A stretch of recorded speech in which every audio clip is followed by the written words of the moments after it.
Arts Academy, a non-profit community theater dedicated to our mission to help each student find their corner of the sky. I'll show you my corner of the sky. Shh, try not to speak. Okay. For the comfort of those around you, please silence your cell phones. The use of photography or video recording is strictly prohibited. Unless, of course, you want to take pictures of your Uncle Toby. No. No? No. Why not? Because it's not permitted. I just said that. I just said it's not permitted. Wait. In case of an emergency, the exits are located through the rear of the auditorium.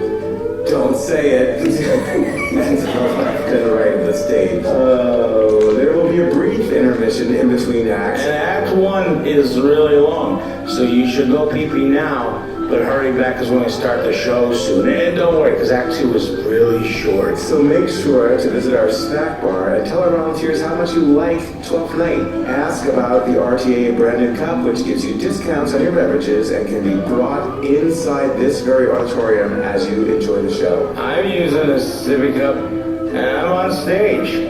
Make sure to check out Angels in America, which opens July 5th and runs through July 21st. I'm your angel. I'm your angel. No, you're not. I'm your angel. You're not even helping right now. Can we get the show started, Mr. Director? Because I gotta keep drinking. To stay up to date on the latest RTAA productions and auditions, visit our website at RosevilleTheaterArtsAcademy.com, and the theater is spelled the funky way with an R-E. Like theatre? Should I say it? RosevilleTheaterArtsAcademy.com. Art? We do art here? Yes, we already validated that. Oh. The show is proudly presented on the Consolidated Communications stage. Consolidated Communications is our official sponsor for the entire season. All our sponsors are listed in your playbill, so remember to thank them for supporting RTAA. Thank you to our sponsors and the Academy. And this isn't an Oscar speech. We thank you for spending your entertainment dollar here at RTAA. Now sit back, relax, and enjoy our show.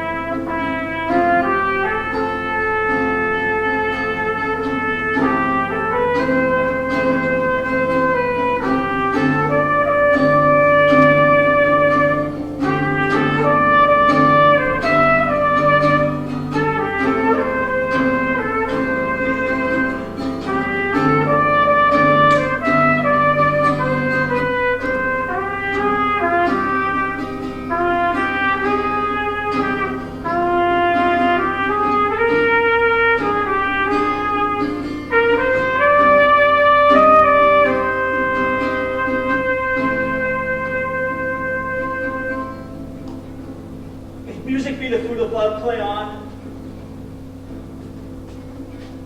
Give me excess of it, that serpentine, the appetite may sicken and so die. That phrase again, it had a dying fall. It came o'er my ear like the sweet sound that breathes upon a bank of violets, stealing and giving odor. Oh, enough, no more. It's not so sweet now as it was before. Will you go hunt, my lord? What, Curio? The heart? Why, so I do, even the noblest that I have.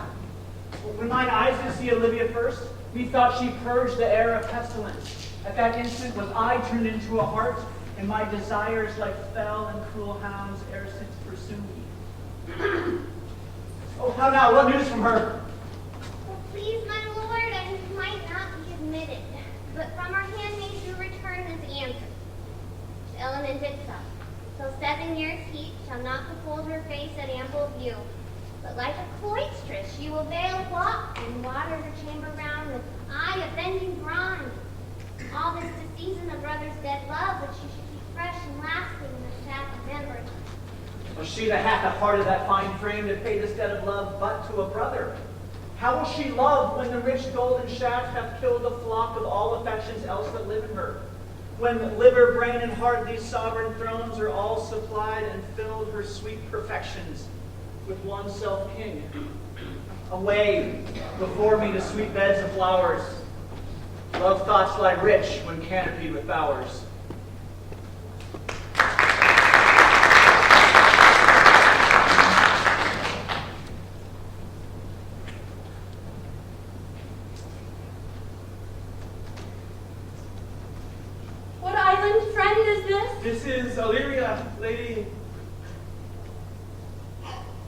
Aloha. And what should I do in Illyria? My brother, he is in Elysium. Perchance he is not drowned. What think you, sailor? Madam, it is perchance that you yourself were saved. Oh, my poor brother. And so perchance may he be? True, madam, and to comfort you with chance, assure yourself that after our ship did split, when you and those numbers stay with you hung on our diving board, I saw your brother bind himself to a strong mast that lived upon the sea. I saw him hold acquaintance with the waves. For saying so, there's gold. No, mine own escape unfoldeth to my hope, where to thy speech serves for authority the like of him. Knowest thou this country? Aye, madam, for I was bred and born not 3 hours' travel from this very place. Who governs here? Oh, a noble duke, as in nature as in name. What is the name? Orsino. Orsino. I've heard my father name him. He was a bachelor then. And is now, or was very late, for but a month ago I went hence. And then 'twas fresh and murmured that he did seek love of fair Olivia. What's she? Oh, a virtuous maid, daughter of the count that died some 12 months He since. died? Then leaving her in the protection of his son, her brother who shortly also died. Her brother too. For whose dear love they say hath adored the company and sight of men. Oh, that I served that lady, and might not be delivered to the world till I had made mine own occasion mellow with my estate is. That were hard to compass, because she will omit no kind of suit. No, not the duke's. There's a fair behavior in thee, captain. I prithee, and I'll pay thee bounteously. Conceal me what I am, and be my aid for such disguise as haply shall become the form of my intent. I'll serve this duke. Thou shalt present me as a cabana boy to him. It may be worth thy pains, for I can sing and speak to him in many sorts of music that will allow me very work his service. What else mayhap? To time I will commit. Only shape thou thy silence to my wit.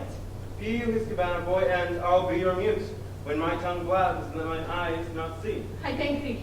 Lead me on.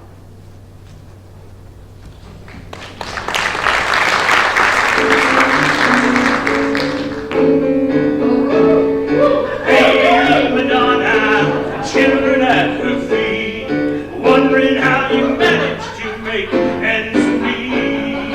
Who finds the money when you pay the rent? Did you think that money was heaven sent? Yes, I do.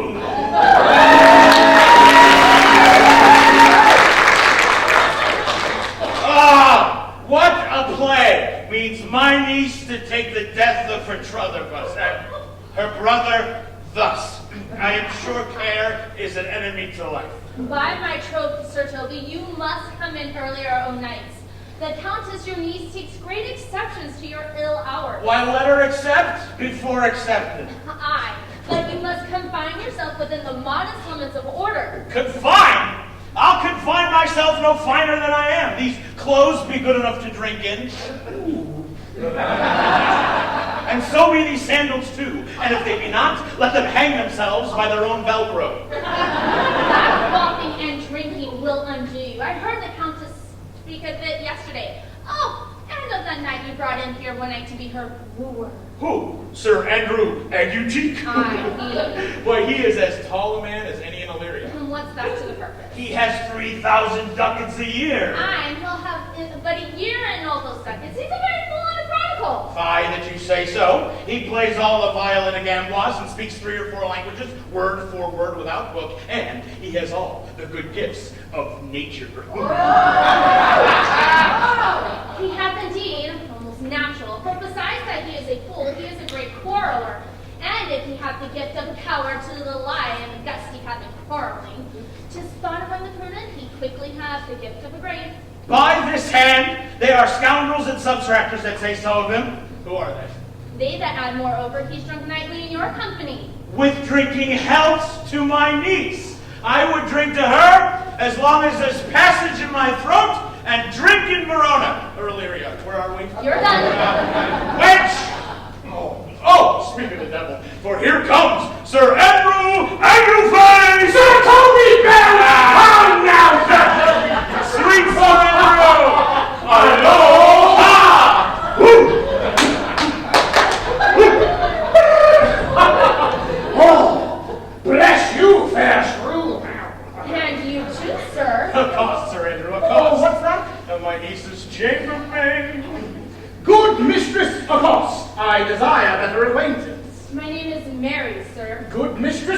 Mary accost. You mistake. Knight, accost is to front her, board her, woo her, assail her. Oh, by my truth, I would not undertake her in this company. Is that the meaning of the word accost? Fare you well, gentlemen. Well, I never let part so surrender for you. I never draw sword. And you part so, mistress! I would I might never draw sword again. Fair lady, do you think you have fools in hand? Sir, I have not you by the hand. Mary, but you shall have, and here is my hand. Now, sir, thought is free. I pray you bring your hand to the buttery bar and let it drink.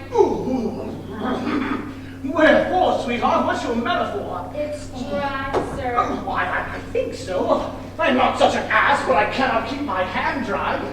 But what's your jest? It's a dry jest, sir. Oh, are you full of them? I have them at my fingertips. Mary, now let go of your hands, and I am barren. Oh, Mama. Oh, come on. Knight, thou lackest the cup of canary. When did I see thee ever so put down? Not in your life, I think. Unless you see Canary put me down. Methinks sometimes I have no more wit than a Christian. Or a Jew? Or an ordinary man has. But I am a great eater of beef, and I think it is not my wit. No question. And I thought that I forswear it. I'm off tomorrow, Sir Tony. Pourquoi? My dear knight. What is pourquoi? Do or not do? Oh, had I but spent the time in the tongues that I have in fencing. Dancing. And there! Oh, had I but followed the arts. Thou had an excellent head of hair. Why would that have mended it? Past questions, thou say you will not curl by nature. But it suits me well enough, does it not? Excellent. It hangs like flax on a distaff. But I hope to see a housewife take thee between her legs and spin it off. I will hold, Sir Toby.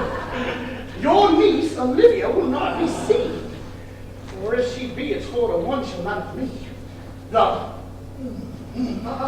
Count here hard by woos her.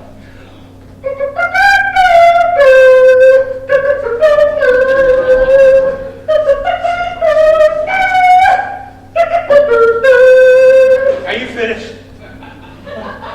She'll none of the count. She'll not match above her degree in estate, years, nor wit. I heard her swear it. There is hope for you, man. Now stay a month longer. Oh, good. I am a fellow of the strangest mind. I delight in mask and rebels sometimes altogether. Art thou good at these kickshaws, knight? As any man in Illyria. Yet I will not compare with an old man. What is thy excellence in a galliard, knight? Oh, faith I can. Cut a caper. And I can cut the mutton too. I know the backtrack as simply as any man in Illyria. Wherefore are these hid? Wherefore are these gifts of curtain before them? Omaha! Omaha! Why not go to church in a galliard and come home in a Toronto? My very walk should be a jig. I would not so much as piss, but in a syncopace. What does that mean? Is it a world to hide virtues in? I did think that by the excellent constitution of thy leg, that it was formed under the star of a galliard. Aye, 'tis strong. Shall we set about some rebels? What shall we do else? We were not born under Taurus. Taurus, that's sides and hearts. No! It's legs and thighs! Come, let me see thee cut thee caper! Come on, higher, higher! Kick the hat, kick the hat, kick the hat.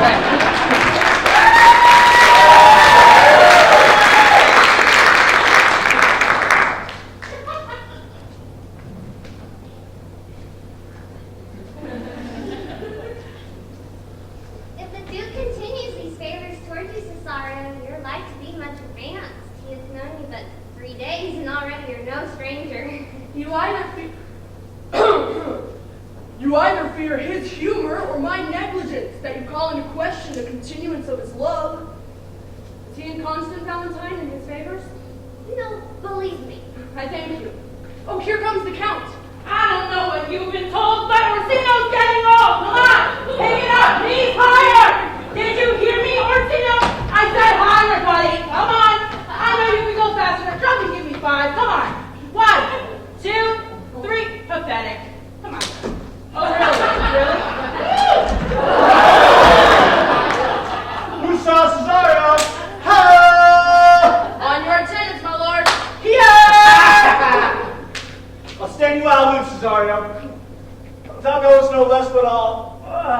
clasped of thee, even the book of my secret soul. Therefore, good youth, attend thy gate unto her. Be not denied access. Stand at her doors and tell them there that fixed foot shall grow till thou have audience. Sure, my noble lord, if she be so abandoned to her sorrow as it is spoke, she never will admit me. Be clamorous and leave all civil bounds rather than make unprofited return. Then say I do speak with her, my lord. What then? Oh, and unfold the passion of my love. Surprise her with discourse of my dear faith. It shall become thee well to act my woes. She'll attend it better in thy youth than in a nuncio's of more grave aspect. I think not so, my lord. Here, lad, believe it. For they shall yet belie thy happy years that say thou art a man. Diana's lip is not more smooth than Rubius, and thy small pipe is as a maiden's organ, shrill and sound, and all is semplative of woman's part. I know thy constellation is right after this affair. Prosper well in this, and thou shalt live as freely as thy lord to call his fortunes thine. I'll do my best to woo your lady. Yet a barful strife, whoe'er I woo, myself would be his wife.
I marvel your ladyship takes delight with such a barren rascal. Why, I saw her put down the other day with an ordinary fool with no more brains than a stove. No. Now look at now. She's out of her guard already. Unless you laugh or minister occasion to her, she's gagged. Oh, you are sick of self-love, Malvolio, and taste with the distempered appetite. There is no slander in an allowed fool, though she do nothing but rail, nor no railing in a known discreet man, though he do nothing but reprove. Now, Mercury, and do me with leasing, for thou speakest well of fools. Madam, there is at the gate a young gentleman much desires to speak with you. From the Count Orsino, is it? I know not. 'Tis a fair young man and well attended. Who of my people holds him in delay? Sir Toby, madam, your kinsman. Oh, fetch him off, I pray you. He speaks nothing but madman. Fie on him. Go you, Malvolio. If it be a suit from the Count, I am sick, or not at home. What you will to dismiss it. Now you see how your fooling grows old and people dislike it. Truly, madam, you have spoken for us as if thy eldest son should be a fool, whose skull Jove crammed with brains. For, here he comes, one of thy kin with the most weak be a martyr. By mine honor, how drunk. Yes. Niece! Cousin, what is he at the gate? A gentleman! What? A gentleman? What gentleman? 'Tis a gentleman here. A plague of these pickle herring. Come now, son! Good Sir Toby! Cousin, how have you come so early by this lethargy? Lechery! I defy lechery! There's one at the gate. I marry. What is he? Let him be the devil, and he will be. I care not. Give me face, say I. That's all. The couch. What is a drunken man like? Like a fool A madman and a drowned man. One roundabout case makes him a fool. The second mads him. And the third drowns him. Go thou and seek out the coroner and have him sit in my cuz. For he's in the 3rd degree of drink. He's drowned. Go, look after him. He is but mad yet. But the fool shall look to the madman. Madam, yon young fellow swears he will sleep with you. I told him you were sick. He takes upon him to understand so much, and therefore comes to speak with you. I told him you were asleep. He seems to have a foreknowledge of that as well, and therefore comes to speak with you. What's to be said to him, lady? He's fortified against any denial. Tell him he shall not speak to me. Has been told so. But he says he'll stand at your door like a sheriff's post, and be the supporter to avenge when he'll speak with you. What kind of man is he? A very ill manner, I should say. What's it people you well you already know. What manner of man? But not yet young enough for man, or old enough for a boy. 'Tis with him in standing order between boy and man. He's very well favored, and he speaks very shrewishly. One would think his mother's milk was scarce out of him. Let him approach. Call in my gentleman. Gentlewoman! Yeah? My lady called. Give me my veil. Come, throw it o'er my face.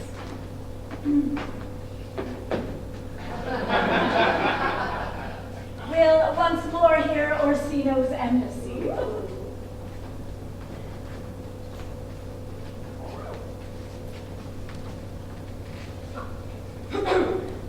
The Honorable Lady of the House. Which is she? Speak to me. I shall answer for her. Your will. Most radiant, exquisite, and unmatchable beauty. I pray you tell me if this be the lady of the house, for I never saw her. I would be loath to cast away my speech, for besides that it is excellently well penned, I have taken great pains to con it. Whence came you, sir? I can say little more than I have studied, and that question's out of my part. Good gentle one, give me modest assurance, if you be the lady of the house, that I may proceed in my speech. Are you a comedian? No, my profound heart. And yet I swear I am not that I play. Are you the lady of the house? If I do not usurp myself, I am. Most certain, if you are she, you do usurp yourself.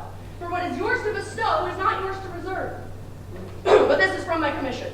I will on with my speech in your praise, and then show you the heart of my message. Come to what is important in it. I forgive you the praise. But, alas, I took great pains to study it, and 'tis poetical. It's the more like to be fain, I pray you keep it in.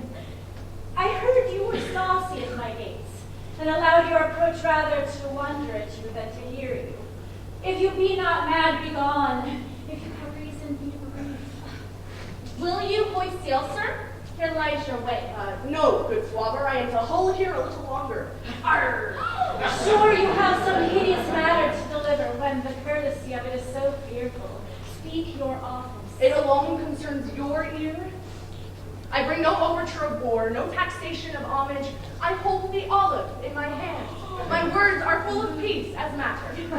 Yet you began rudely. What are you? What would you? What I am and what I would are as secret as maidenhead. To your ears, divinity. To any others, profanation. Give us this place alone. We shall hear this divinity. Oh, thanks. Rude much? Now, sir, what is your text? Most sweet lady. Oh, a comfortable doctrine, and much may be said of it. Where lies your text? In Orsino's bosom. In his bosom. In what chapter of his bosom? To answer by the method, in the first of his parts. Oh, I have read it. It is heresy. Have you no more to say? Good madam, let me see your face. Have you any commission from your lord to negotiate with my face? You are out of your text. But we will draw the curtain and show you the picture. Look you, sir, such a one I was this present. It's not well done. Excellently done. If God did all. 'Tis engraved, sir. 'Twill endure wind and weather. Oh, 'tis beauty truly blent, whose red and white nature's own sweet and cunning hand laid on. Lady, you are the cruelest she alive, if you will leave these graces to the grave and leave the world no copy. Sir, I will not be so hard-hearted. I will give out diverse schedules of my beauty. It shall be inventoried, and every particle and utensil labeled to my will as item 2 lips in different red, item 2 gray eyes with lids to them, item 1 neck, 1 chin, and so forth. Were you sent hither to praise me? I see you what you are. You are too proud. But if you were the devil, you are fair. My lord and master loves you. Oh, such love could be but recompensed, though you were crowned with a non-pariah beauty. How does he love me? Oh, with adorations, with fertile tears, with groans that thunder love, with sighs of fire. Your lord does know my mind. I cannot love him. Yet I suppose him virtuous, know him noble, of great estate, of fresh and stainless youth. He might have took his answer long ago. If I did love you in my master's flame, with such a suffering, with such a deadly life, in your denial I would find no sense. I would not understand it. Why? What would you? Make me a willow cabin at your gate, and call upon my soul within the house. Write loyal cantons of contemplative love, and sing them loud, even in the dead of night. Halloo your name to the reverberant hills, and make the babbling gossip of the air cry out, Olivia! Olivia! Olivia! Olivia! Olivia!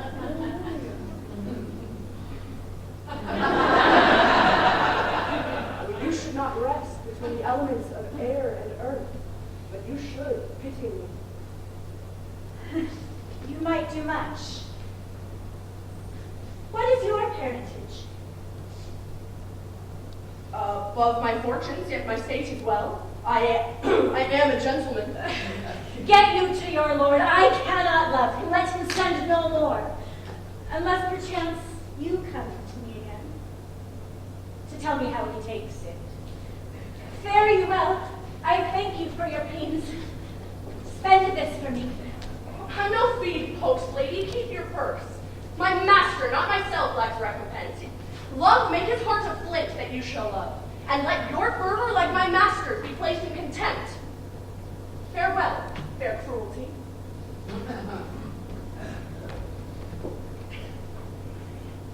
What is your parentage? Well, my fortunes, yet my state is well. I am a gentleman. I'll be sworn that thou art. Oh, thy tongue, thy face, thy limbs, actions and spirit do give thee fivefold blazon. Oh, not so fast, soft, soft. Unless the master were the man. How now? Even so quickly may one catch the plague. Methinks I feel this youth's perfections with an invisible and subtle stealth to creep in at mine eyes. Well, let it be. Let it be. Let it be. Let it be. Let it be. There will be an answer. Oh, what? Oh, Malvolia! Here, madam.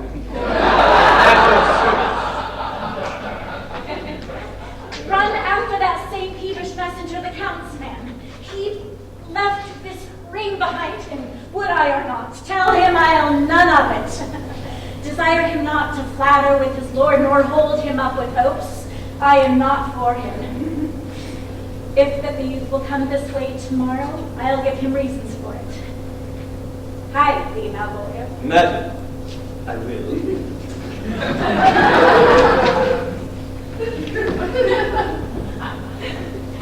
I know not what, and fear to find mine eye too great a flatterer for my mind. Fate showed by force, ourselves we do not know, what's decreed must be, and be this so.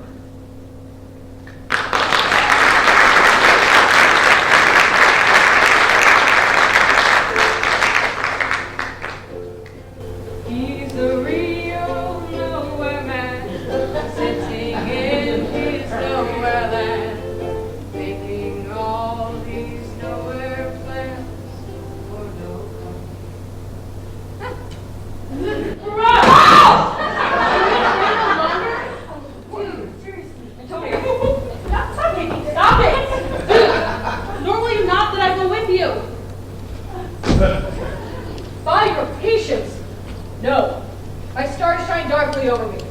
The malignancy of my fate might perhaps distemper yours. Therefore I shall crave of you your leave, that I may bear my evils alone. For a bad recompense for your love to lay any of them on you. Let me yet know of you whither you are bound. No, sooth sir, my determinate voyage is mere extravagancy. But I do perceive in you so excellent a touch of modesty that you won't extort from me what I'm willing to keep in. Therefore it charges me in manners the rather to express myself. You must know of me then, Antonio. My name is Sebastian. Nothing? Yes!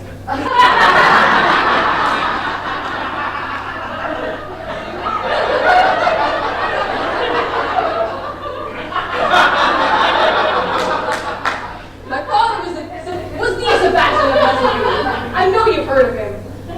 He left behind him myself and his sister, both born an hour apart.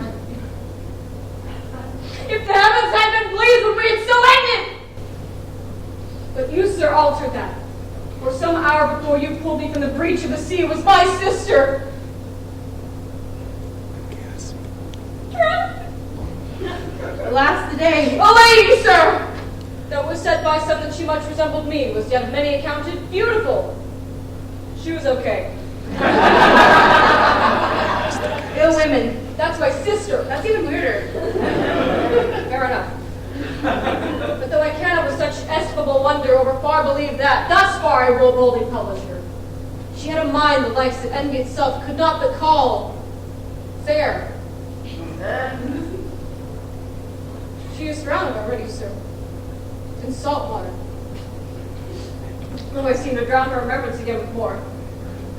Pardon me, sir. You're really bad entertainment, dude. Forgive me your troubles, Antonio. You will not kill me for my love. Let me be your servant. If you won't undo what has been done, that is, kill him whom you have recovered, desire it not. Farewell. My bosom is so full of kindness, and I am yet so near the natures of my mother, that upon the least occasion my eyes will tell tales of me. I'm bound to the Count Orsino's court. Antonio. Hurry up! Farewell. The gentleness of all the gods go with thee. I have many enemies in Orsino's court. Else would I very shortly see thee there.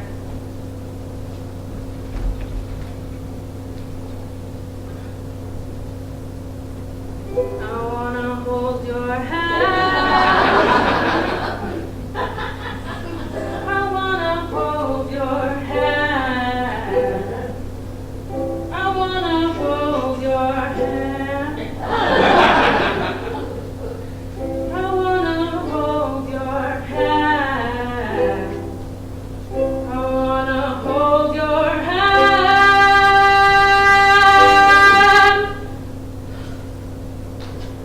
But come what may, I do adore thee so. The danger shall some sport, and I will go.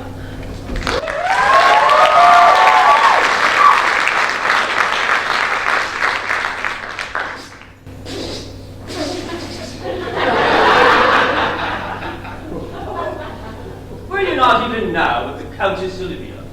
Even now, sir, on a moderate pace I have since arrived, but hither. She returned this ring to you, sir. So you could have saved me my pain, you should have taken it away yourself. She adds, moreover, that you should put your lord into a desperate assurance that she will let him in. And one more thing, that you should never be so hearty as to come again to affairs, unless it be to return this ring. Receive it now. She took the ring of me, I'll none of it. Oh, come, sir. You peevishly threw it at her, yet her will is it should so be returned. Well, if it be worth stooping for, bing. There it lies in your eye. If not, let it be his who finds it.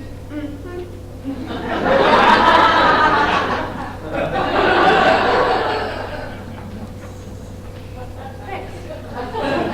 I left no ring with her. What means this lady? Fortune forbid my outside have not charmed her.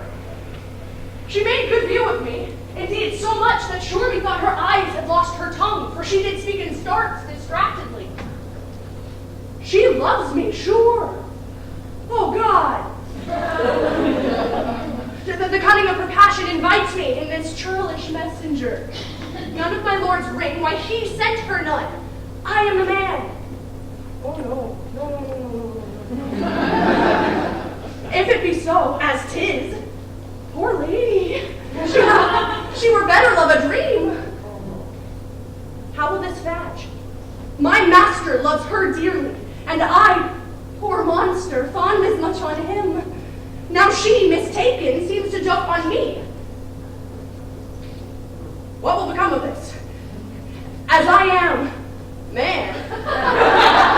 My state is desperate for my master's love, and as I am woman, now alas the day, what thriftless sighs shall poor Olivia breathe?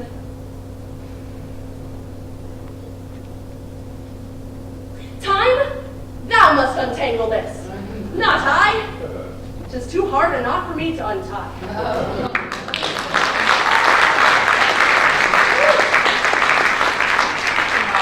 Too sexy for my shirt. Too sexy for my shirt. So sexy. Too sexy for my hat. Too sexy for my... You're too sexy for your wig. You're so sexy. And you're so sexy. And you not so much. Excuse my friend, he's been very good. Come on. Oh, Sir Andrew, to be up after midnight is to go to bed betimes. Oh, by my troth, I know. But I do know to be up late is to be up late. Oh! A false conclusion. I hate it as an unfilled can. To be up late and to go to bed after midnight is to be up early. Therefore, to go to bed after midnight is to be up betimes. Does not our life consist of the four elements? Oh, faith, so they say. But I think it rather consists of eating and drinking. Ha! Thou art a scholar. Therefore, let us eat and drink. Marion, a scoop of wine! Ooh, here comes the fool in faith. Now, my heart. Have you ever seen the picture of we three? Welcome, ass! Let's have a catch. Oh, by my troth, the fool has an excellent breast. Oh, I had rather than 40 shillings. I had such a lay. Oh, so sweet a voice as to sing as the fool has. Now a song. Here, there's a sixpence for you. Let's have a song. There's a tester of me too. One might give up. Yeah, I'll have a love song or a song of good life. A love song, a love song, a love Aye, song. I care not for good life. Suit yourself. The day breaks, you're my days. You find that all the words of kindness linger on a wintry old morning. And in her eyes, no sign of love behind the tears. Crying for a love that should have lasted. Excellent, good and faith. Good, good. And in her eyes, no sign of love behind the tears. Crying for a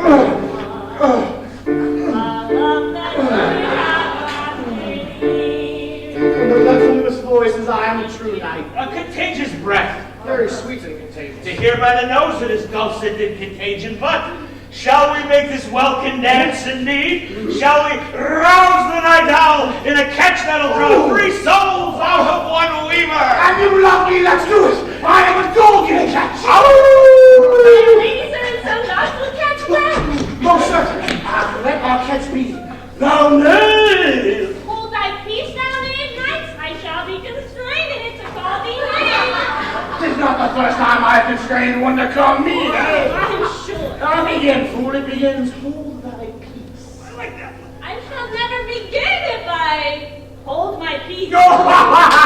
Good and faith. Come, begin. Hold thy peace. Hold thy peace. Hold thy peace.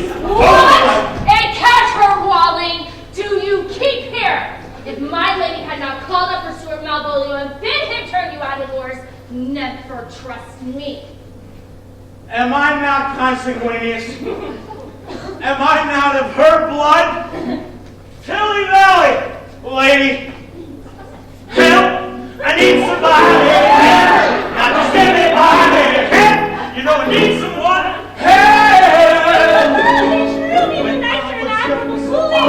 He does well enough, I suppose, but so do I too.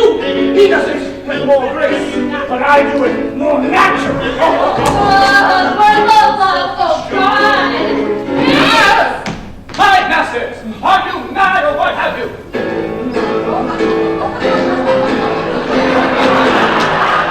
Have you no wit, manners, no honesty, but to gabble like tigers at this hour of night?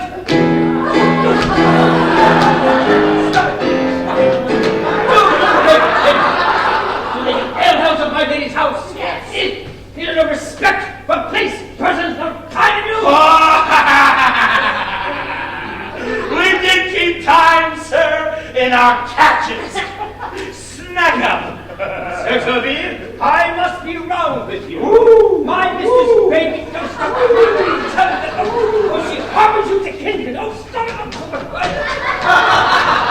She's nothing like her. Now, calm yourself. She's nothing allied with her. She's nothing allied to your disorders. If you can separate yourself from your misdemeanors, you are welcome to the house. If not, and it please you to take a leave of her, she is more than willing to bid you farewell. Farewell, dear heart, for I must needs be gone. Good for Toby! His eyes do show. His days are almost done.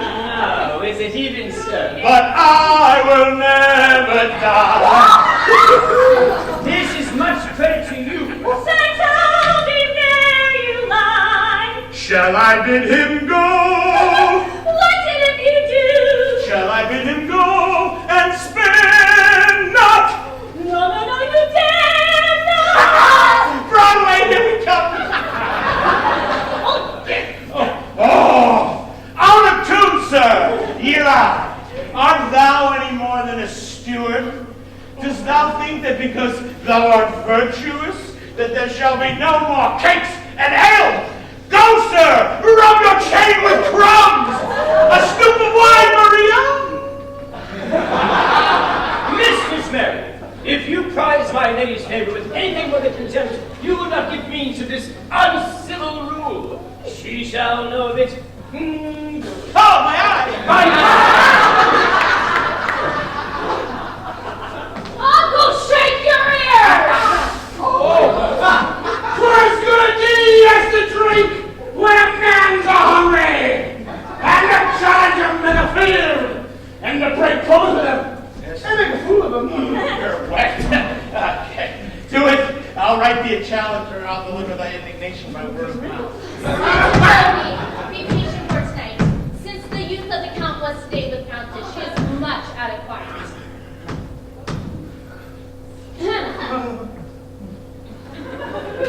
As for Mr. Malvolio, let me alone with him. If I do not gall him into a neighbor and make a common recreation of him, do not think I have wit enough to lay straight in my bed.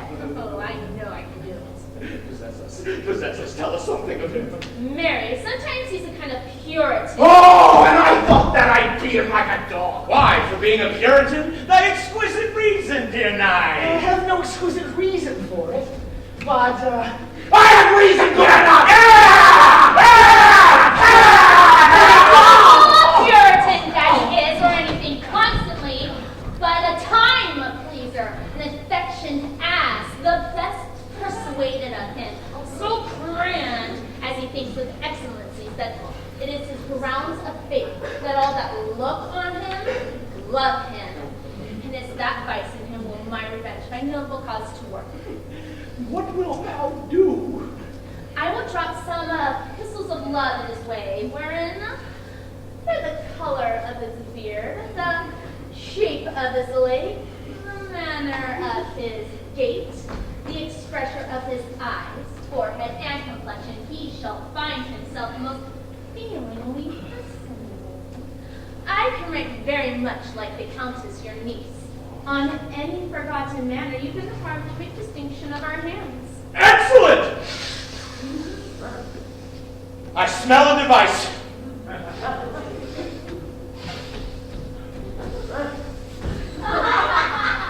have it in my nose too. Sorry about that.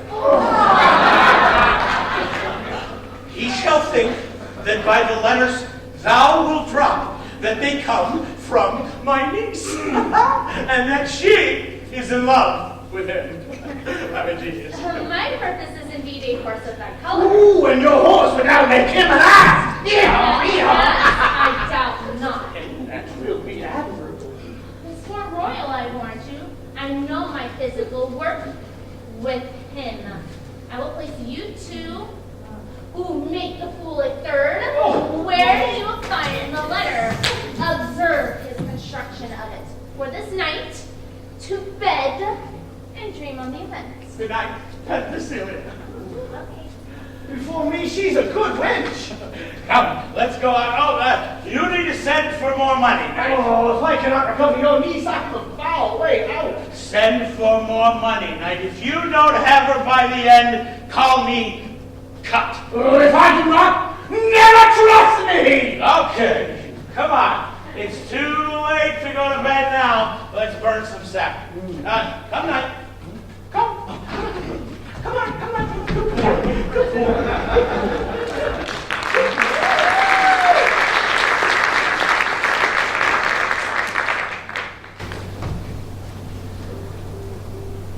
Give me some music now, good morrow, friends. Hey, you got to hide your love away. Hey, you got to hide your love away. Now, good Cesario, but that piece of song, that old and antique song we heard last night, we thought it did relieve my passions much. Come, but one verse. She is not here, so please your lordship that should sing it. Who was it? Betsy the jester, a fool the Lady Olivia's father took much delight in. She's about the house. Go seek her out and play the tune a while. Hey, you got to hide your love away.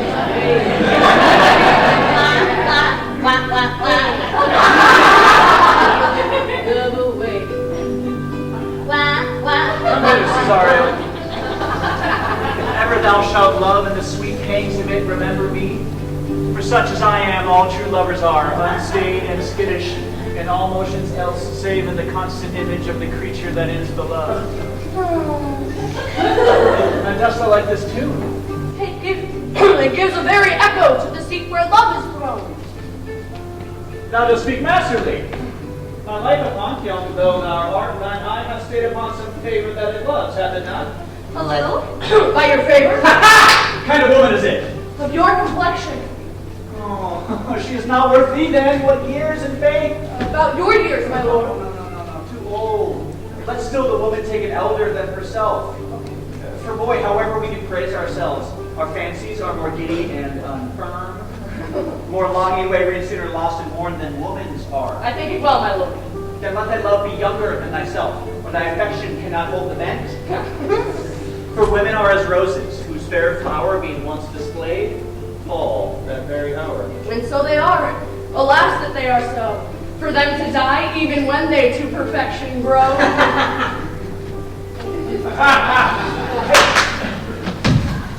Oh, come, the song we heard last night.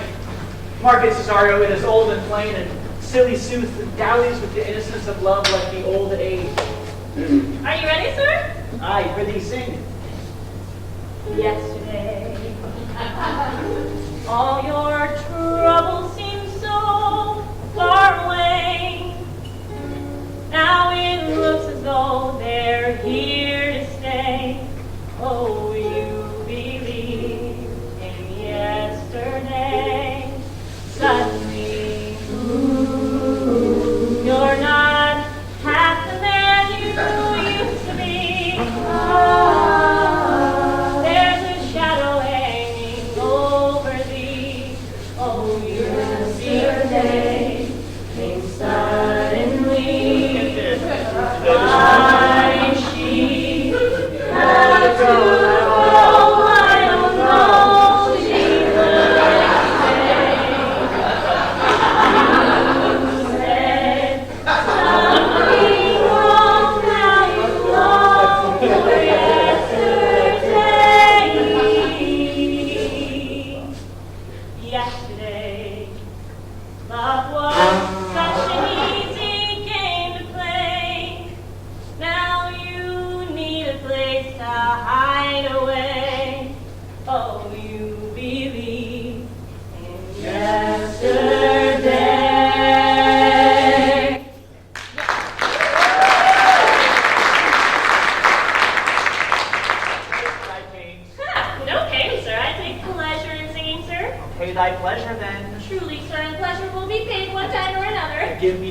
to leave thee. Wow. Okay, melancholy God protect thee. Farewell.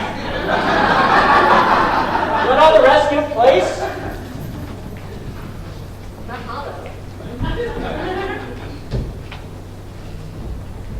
Once more, Cesario, give me to yon same sovereign cruelty. Tell her my love. But if she cannot love you, sir. I cannot be so answered. Sooth, but you must! I mean, say that some lady, as perhaps there is, have for your love as great a pang of heart as you have for Olivia. You cannot love her, you tell her so, must she not then be answered? There's no woman's size can bear the beating of so strong a passion as love doth give my heart. Oh. No woman's heart so big to hold so much. They lack retention. Alas, their love may be called appetite. But mine is as hungry as all the sea and can digest as much. Make no compare between that love a woman can bear me and that I owe Olivia. Aye, but I know. What dost thou know? Too well what love women to men may owe. In faith, they are as true of heart as we.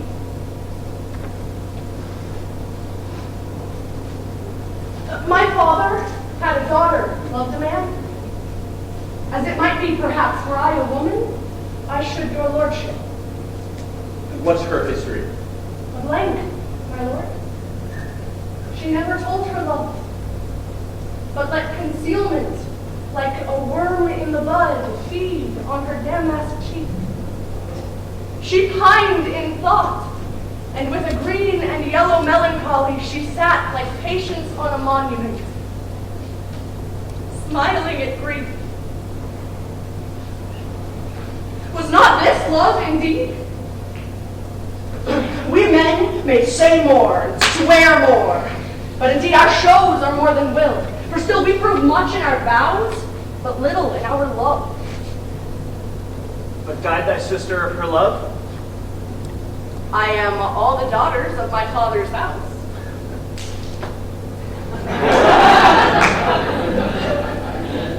And all the brothers too. And yet I know not.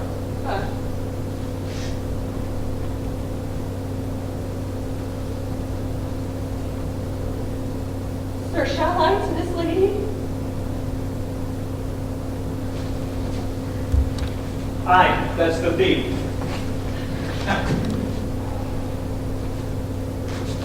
To her in haste, give her this ring. Say, my love can give no place, bide no delay.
There, for here comes the trout that must be caught with tickling. Go hide. It's time to hide. Look, a box! A box. 'Tis but fortune, all is fortune. Maria once told me that she did affect me, and I have heard herself come thus near that should she fancy it would be one of my complexion, what should I think on it? Oh, here's an overreading rogue. Our pace and contemplation makes a rare turkey cock of him. Now he checks under his advanced clue. I could so beat the road. Peace, I said. To be Count Malvolio. Ah, rogue! Pistol! Peace, peace. There is example of it. The lady Bestretchy married the yeoman of the wardrobe. Oh, fie on you, Jezebel! Peace, now he's decleaning. Look how imagination blows him. Well, having been 3 months married to her, sitting in my state. Oh, for a stone bow to hit him in the eye. Calling my officers about me in my branched velvet gown, having come from a daybed where I had left Olivia sleeping. Fire and brimstone! Peace. And then to have the humor of state, that after a demure travel of the guard, telling them, I know my place, as I would they should do theirs, to ask for my kinsman, Toby. Bolts and shackles! Peace. Now. The 7 of my people, in obedient start, make out for him. I frown a while, or perchance wind up my watch, or play with some rich jewel. Toby approaches, curtsies there. Shall we let this fellow live? Oh, our sergeants be gone from us with cars yet. Peace. I extend my hand to him, thus, and quenching my familiar smile with an austere regard and control. Does Toby not give you a blow on the lips then? Saying, Cousin Toby, my fortunes having cast me upon your niece, give me this prerogative of speech. What? You must amend your drunkenness out of stand! Patience, are we gracious news of our plot? Besides, you waste the treasures of your time with a foolish knight. Oh, that's me, I warned you. One, sir, and... It was I for a minute you called me fool. They certainly do. Oh, what employment have we here? Now is the woodcock near the gin. Peace, I say, to let the spirit of humor intimate reading aloud to him. Oh, by my life, 'tis my lady's hand. These be her very C's, her U's, her T's, and thus she makes her great P's. It is in contempt to question her hand. Her C's, her U's, T's. Why is that? To the unknown beloved, this and my good wishes, her very phrases, by your leave, wax, and the impressor, her decrease with which you seal, 'tis my lady. But to whom could this be? This wins him liver and all. Jove knows I love, but who? Lips do not move. No man must know. No man must know? What follows? The numbers of order. No man must know. Oh, what if this should be the Malvolio? Mary, hang me, run! I may command where I adore, but silence like a Lucrece knife, with bloodless stroke, my heart doth gore. M-O-A-I doth sway my life. Must be a riddle. Excellent wench, say I. M-O-A-I doth sway my life. Hey, but first let me see. What bishop poison has she dressed him? With what wing that spaniel checks in? Shut up. I may command where I adore. Why, she may command me. I serve her. She's my lady. That is evident to any form of capacity. There's no obstruction in it. And the end. What should that alphabetical position portend? Oh, I could somehow make that resemble something in me. M-O-A-I. Oh, I make of that he's now in a cold scent. M. Malvolio M. Well, that begins my name. Did not I say he would work it out? The cur is excellent at fault. M. Oh, well, there's a constancy in the sequel. That suffers on probation. A should follow, but O does. And O shall end, I hope. Aye, or I'll cudgel him and make him cry. Oh. And then I comes behind. Aye, and you had an eye behind you. You might see more detraction at your heels than fortunes before you. M-O-A-I. Well, this simulation is not as the former, and yet to crush it just a little, it would bow to me because every one of those letters is in my name. If I was prose, if this should fall into thy hand, revolve.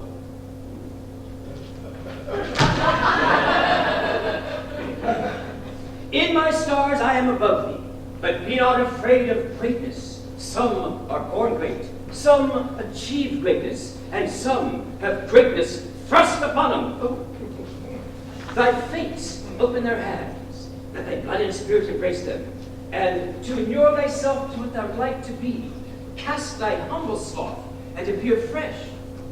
Be opposite with the kinsman, surly with the servant. Let thy tongue tang arguments of state. Put thyself in the trick of singularity. She thus advises thee that sighs prevail. Remember who commended thy flamingo stockings, and wish to see thee ever cross-gartered. I say remember, go to, thou art made, if thou desirest so. If not, let me see thee a steward still. A fellow among servants, not fit to touch fortune's fingers. Farewell. She that would alter services with thee, the fortunate unhappy. Daylight and champagne comes up for. This is open. I will be proud. I'll read relative others. Rattle, Sir Toby. A wash of gross acquaintance. I will pointimize, be a merry man. I do not now fool myself till imagination jade me, for every reason excites to this, that my lady loves me. She did commend my flamingo stockings of late. She did praise my leg for being cross-gartered. Oh, and for this, she manifests herself to my love. Oh, I thank my stars. I am happy. I will be strange, stout in my flamingo stockings, and cross-gartered, even with the swiftness of putting on. Oh, my God, my praise. Oh, there is but a postscript. Thou canst not choose but know who I am. If thou desirest my love, let it appear in thy smiling. Thy smiles become thee well. So in my presence, dear sweet, still smile. Oh, thank you, Jove. I will smile.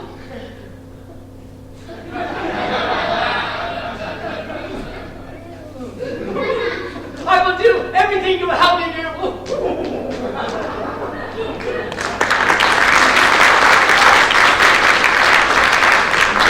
I will not take my part in this sport for a pension of thousands to be paid from the Sophie. I shall marry this wench for this device. Oh, so could I too. And ask no other dowry of her except such another chest. Nor could I. Here comes my noble skull catcher. Wilt thou put thy foot on my neck? Or on my knee. Or on my neck. Shall I become thy bond slave? Oh, in favor, I Thou hast put him in such a dream that when the image of it leaves him, he must run mad. Nay, say the truth. Does it work upon him? Like aqua vitae with a midwife. If you will see the fruit of the sport, mark his first approach before my lady. He will come to her in flamingo stockings, an animal she abhors, and cross-gartered, a fashion she detests, and he will smile upon her, which will be so unsuitable to her disposition, being addicted to melancholy as she is, that it cannot but turn him into a notable content. Lahaina!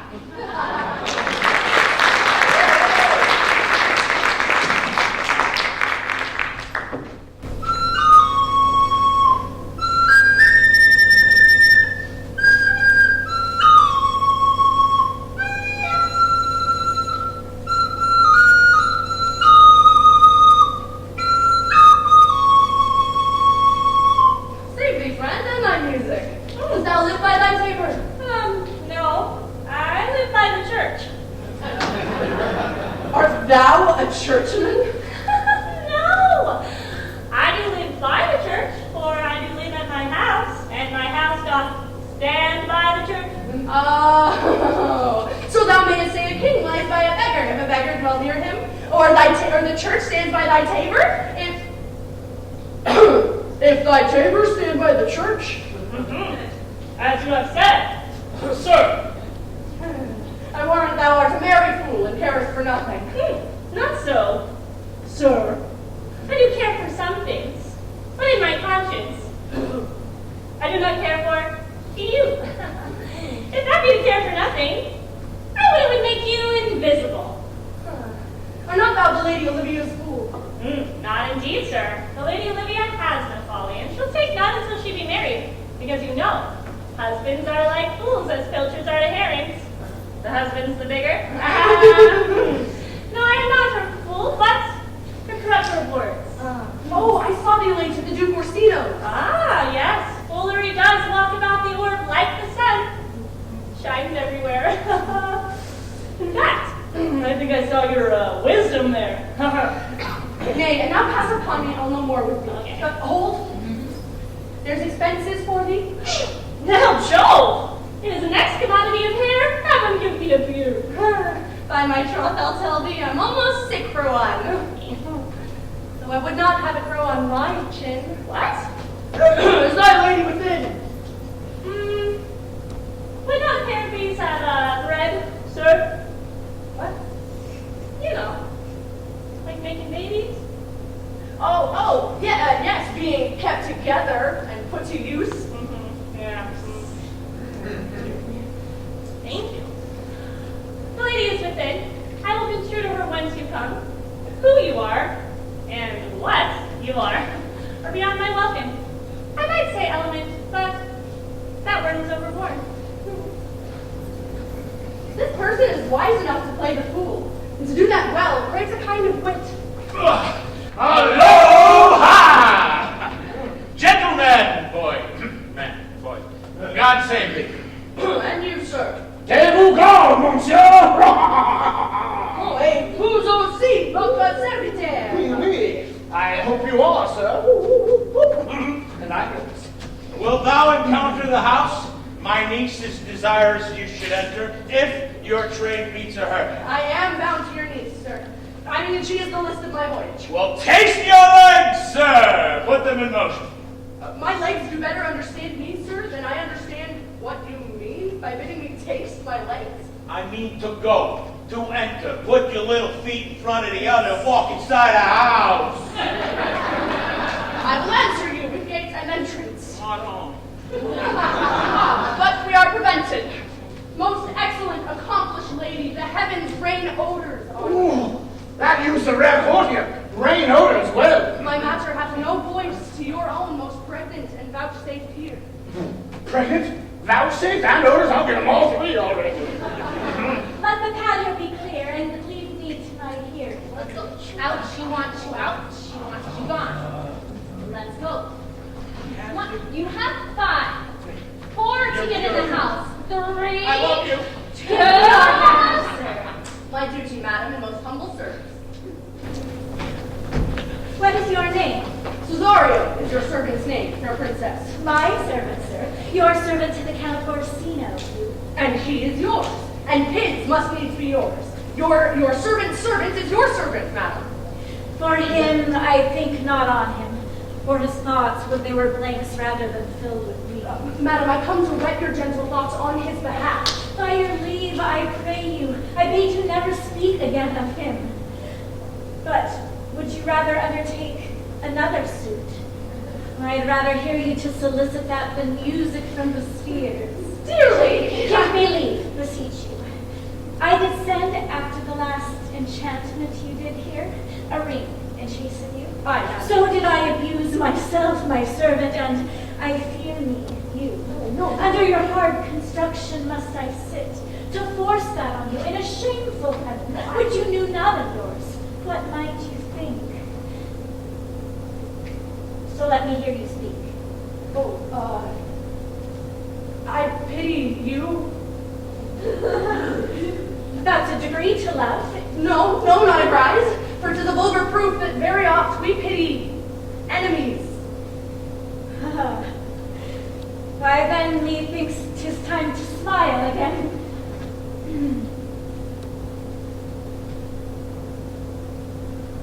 Be not afraid, good youth.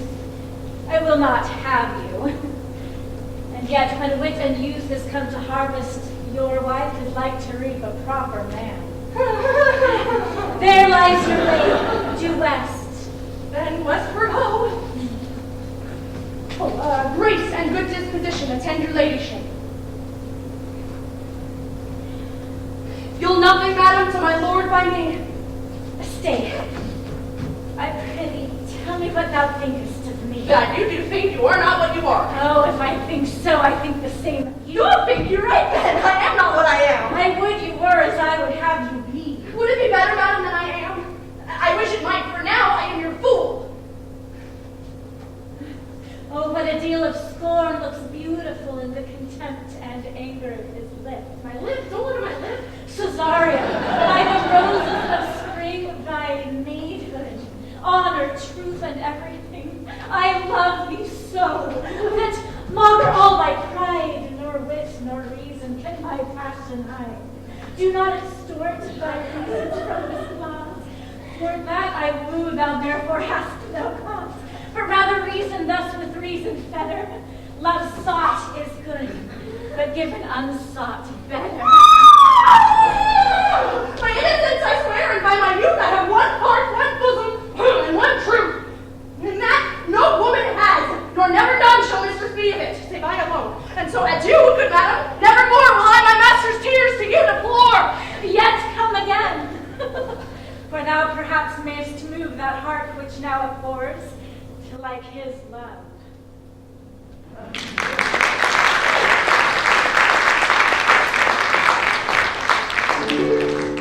Hey Jude, don't be afraid.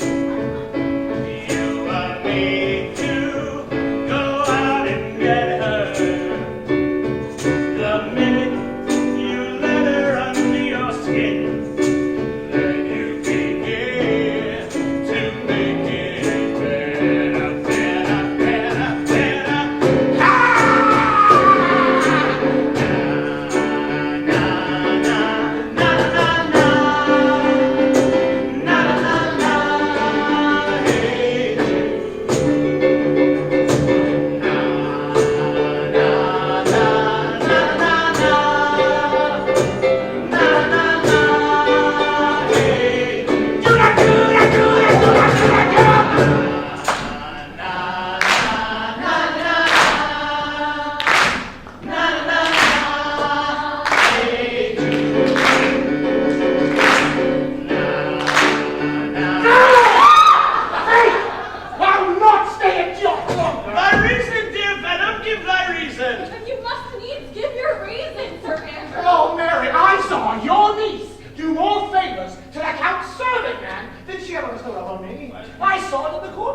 Well, did she see thee the while, old boy? Tell me that. Plain as I see you now. This was a great argument of love in her towards you. Slide, will you make an ass of me? I will prove it legitimate, sir, upon the oaths of judgment and reason. Ah, and they have been grand jurymen before Noah was a sailor. She did show favor to the youth in your sight only to exasperate you, to put fire in your heart and brimstone in your liver. You should then have a counselor, and with some excellent jests, fired you from the mint. You should have begged the youth into dominus. This was looked for at your hand. And this is false. The double guilt of this opportunity you let time wash off, and you are now sailed into the north of my lady's opinion, unless you do redeem it by some laudable attempt either of valor or policy. Oh, can't be any other way but valor. For policy I hate. Why? Then build thy fortunes upon the basis of valor. Challenge the Count's youth to a fight. Hurt him in 11 places. 11. That was 3.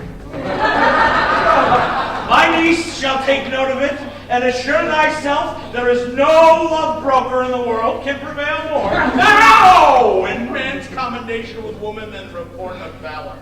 There is no way but this, sir, and... Will either of you bear me a challenge then? Go. Write it in martial hand. Be cursed and brief, it is no matter how witty, so it be eloquent and fun of invention. Taunt him with the license of ink. Go about it. Let there be gall enough in thy ink, though thou write in crayon. Where shall I find? We'll call thee in the cubiculo.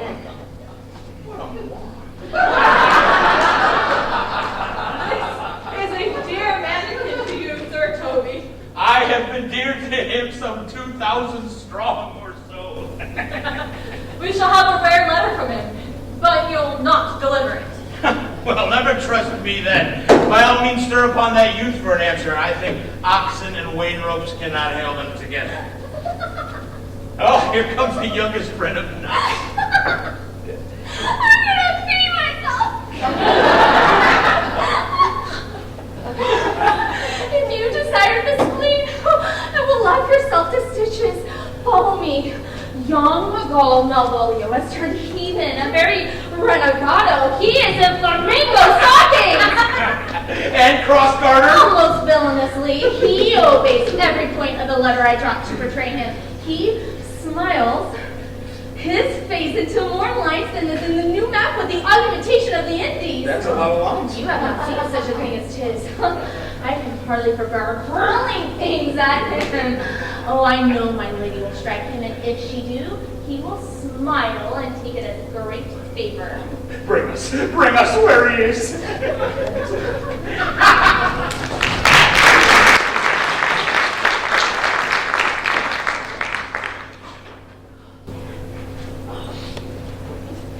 We really need to start working out. Oh yeah, that's the problem here. Okay. Well, I would not by my will have troubled you, but since you make your pleasure of your pain, I will no further chide you. You need to lay off the notches, man. And not stay behind you. My desire more sharp than filed steel did spur me forth. And not all love to see you, but jealousy would my befall your travel. Being skillless in these parts, but your stranger, unguided and unfriended, often proves rough and unhospitable.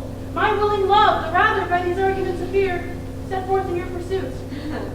My good Antonio, I can no other offer make but thanks. And thanks. Never thanks. Often terms are shuffled up with such uncurrent pay, but were my worth as is my conscience. Firm, you should find better dealing.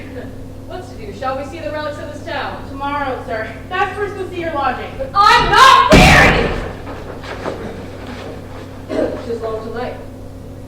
I pray you, let us satisfy our eyes with the things of fame and memorial that do renown this city. I need this more than you. Will you pardon me, sir? Julie, I don't know how danger walk these streets. Once in the sea what gives accounts, his galley I did some service, but such no indeed, but were I taken here, it would scarce be answered. Be like to slew a great number of his people. The offense is not such a bloody nature. Albeit, the quality of the time and quarrel, only myself stood out, for which, if I be lapsed in this place, I shall pay dear. Do not then walk too open. It doth not fit me. These are fake. But you get lost. Hold, sir, here's my purse. It's a little damp. In the south suburbs of the Elephant is best to lodge. I shall bespeak our diet, while you beguile your time to feed your knowledge of doings of the town. There shall you have me. Why are your purse? Happily, your eye shall light upon some toy you have desire to purchase, and your store is not for idle. My store is not for idle market, sir. Get a job, kid. Suffer like the rest of us.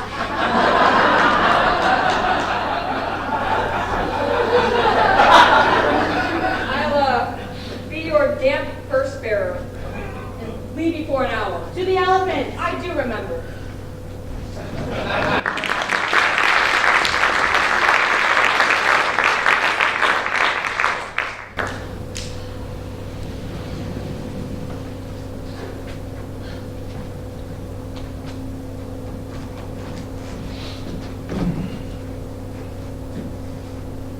I have sent after him. He says he'll come. How shall I feast? What bestow of him? I speak too loud. Where is Malvolio?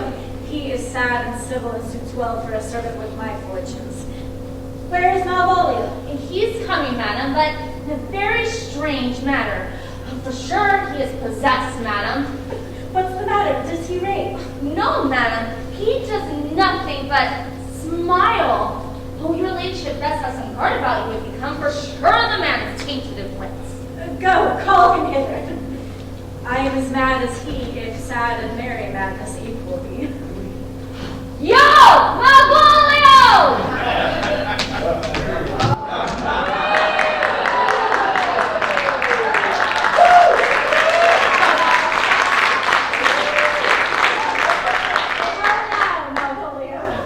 Sweet lady. Smilest thou? I sent for thee upon a sad occasion. Sad? I could be sad, lady. Oh, this does cause for some obstruction of the blood, this cross-gartering. Oh, but what of it? If it please the eye of one.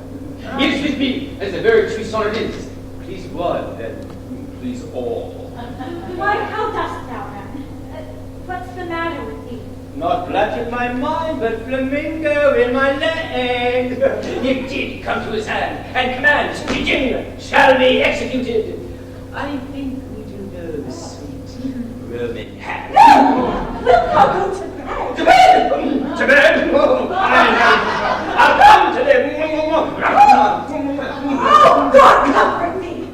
Why dost thou smile so and kiss my hand so oft? How do you, Malvolio? At your request. Yes, nightingales do answer dawdle. Why appear you in this ridiculous boldness before my lady? Be not afraid of greatness. 'Twas well written. What meanest thou by that, Malvolio? Some are born great. Some achieve greatness. What sayest thou? And some have greatness. Heaven restore you. Remember who commanded thy flamingo stockings? Oh, my flamingo stockings! I wish to see the ever cross-garter. Go to thou art made, if thou desire so. Am I made? And if not, let me see the stone still. This is very midsummer madness. Madam, the young gentleman of the Count Orsino's is returned. I could hardly enter them back. I'll come to thee. Good Maria, how this fellow be looked to. Where's my cousin Toby? Let some of my people take a special care of him. I would not have him miscarry for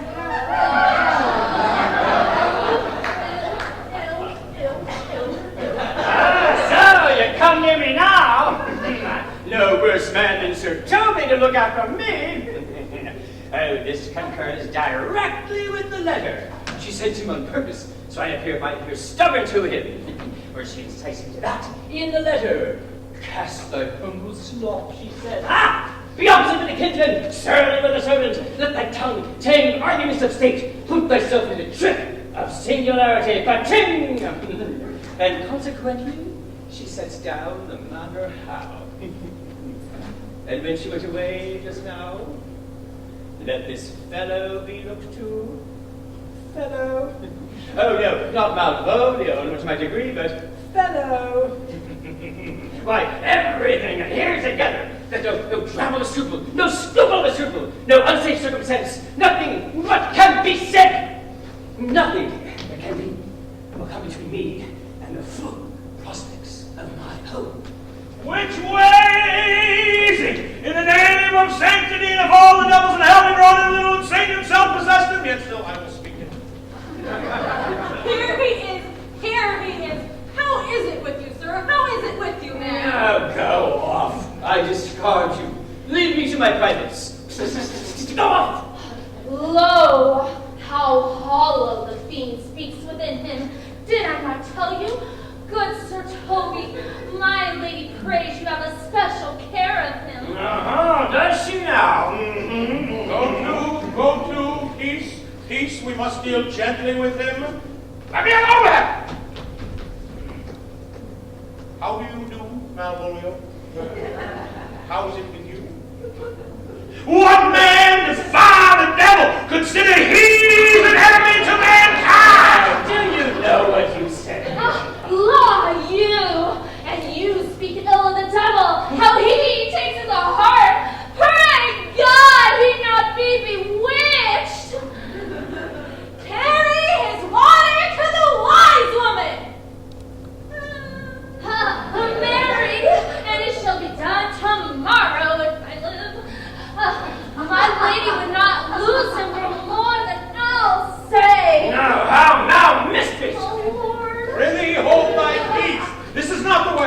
you not see that you move him? Now let me alone.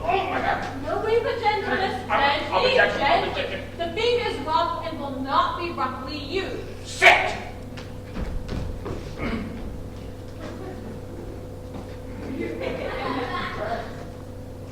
How now, my warcock? How dost thou? Good sir!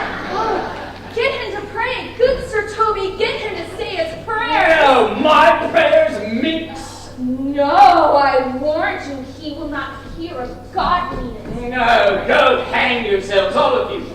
You are shallow, idle things. I am not of your element. You shall know more hereafter.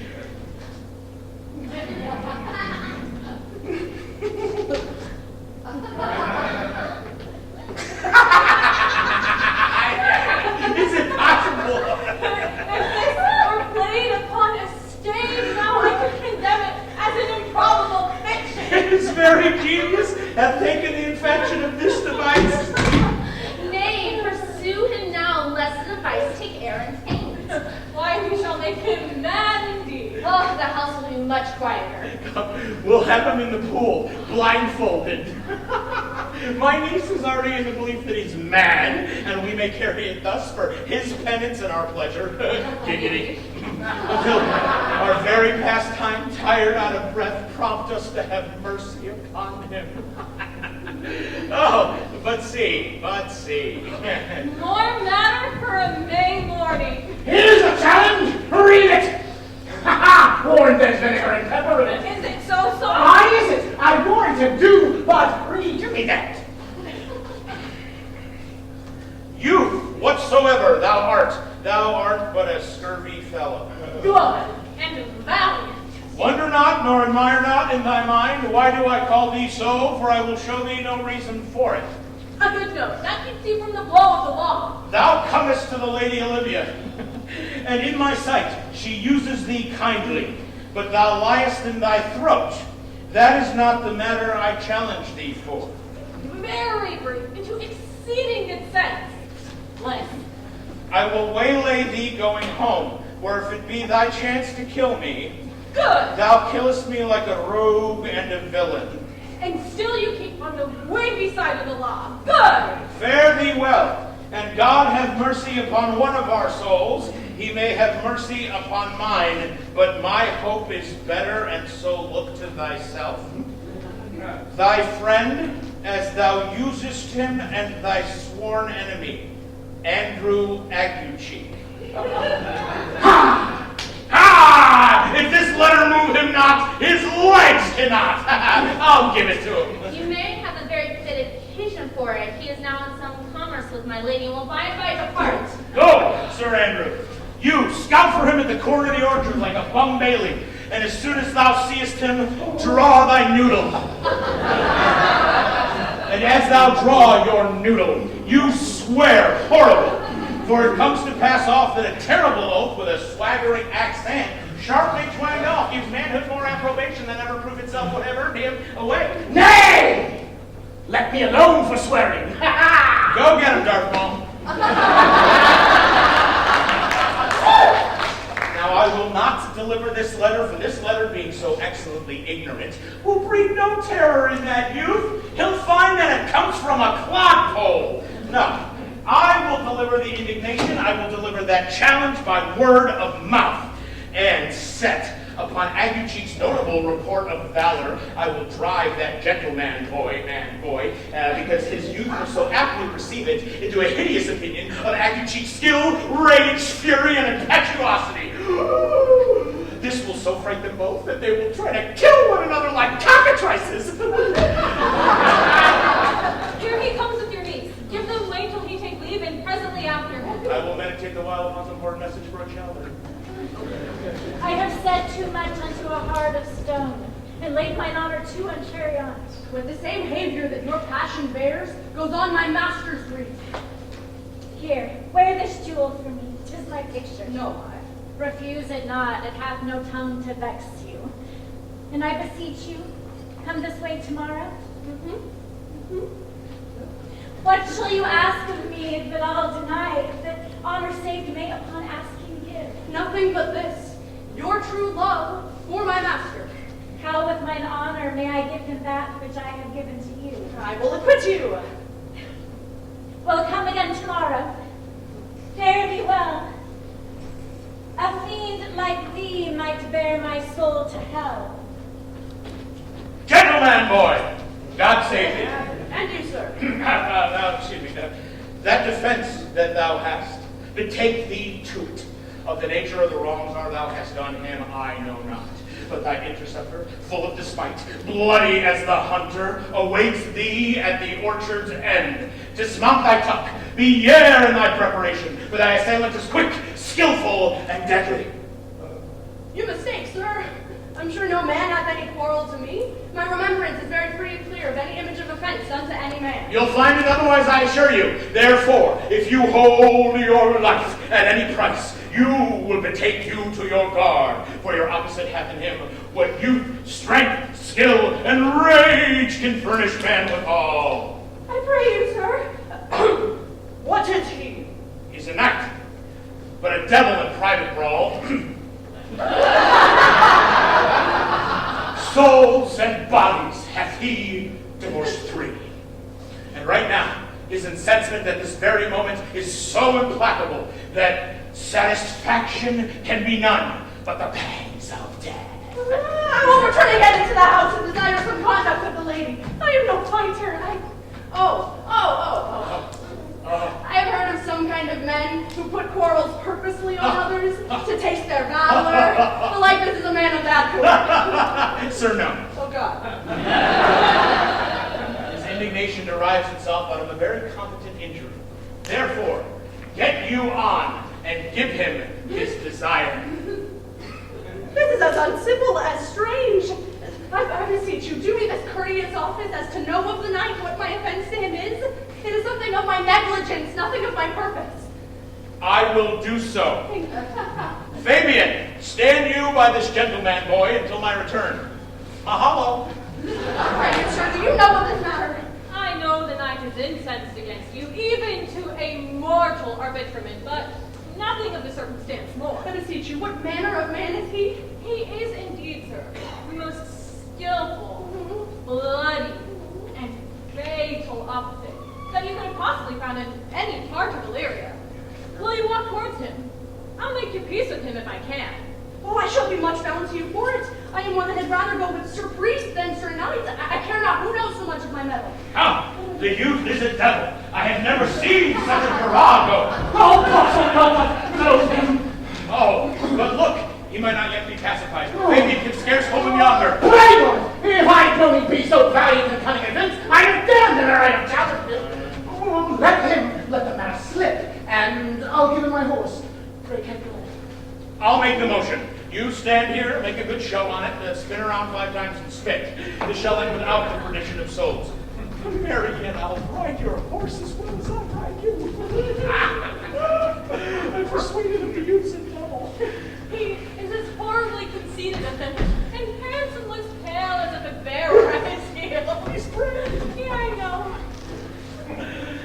There is no remedy.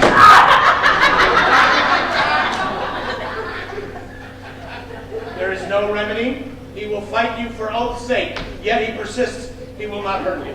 Oh, pray God defend me. A little thing would make me tell them how much I lack of a man. Sir Andrew. He will fight you for oath's sake, yet he persists. He will not hurt you. Come, get you Pray on. God he keep his oath. I do assure you it is against my will. Lose you bolts out again! Fight!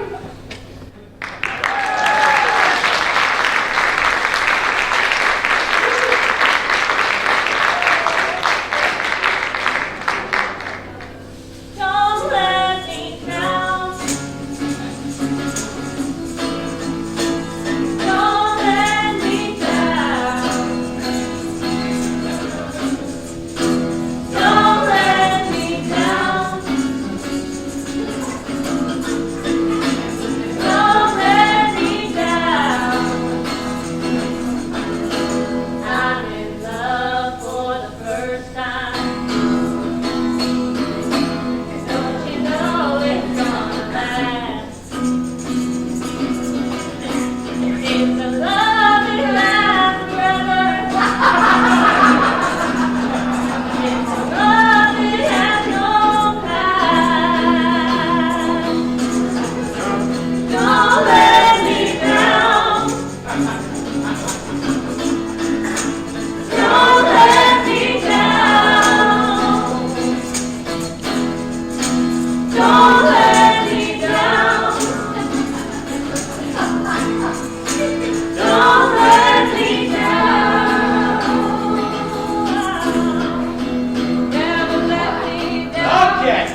You shall both without again!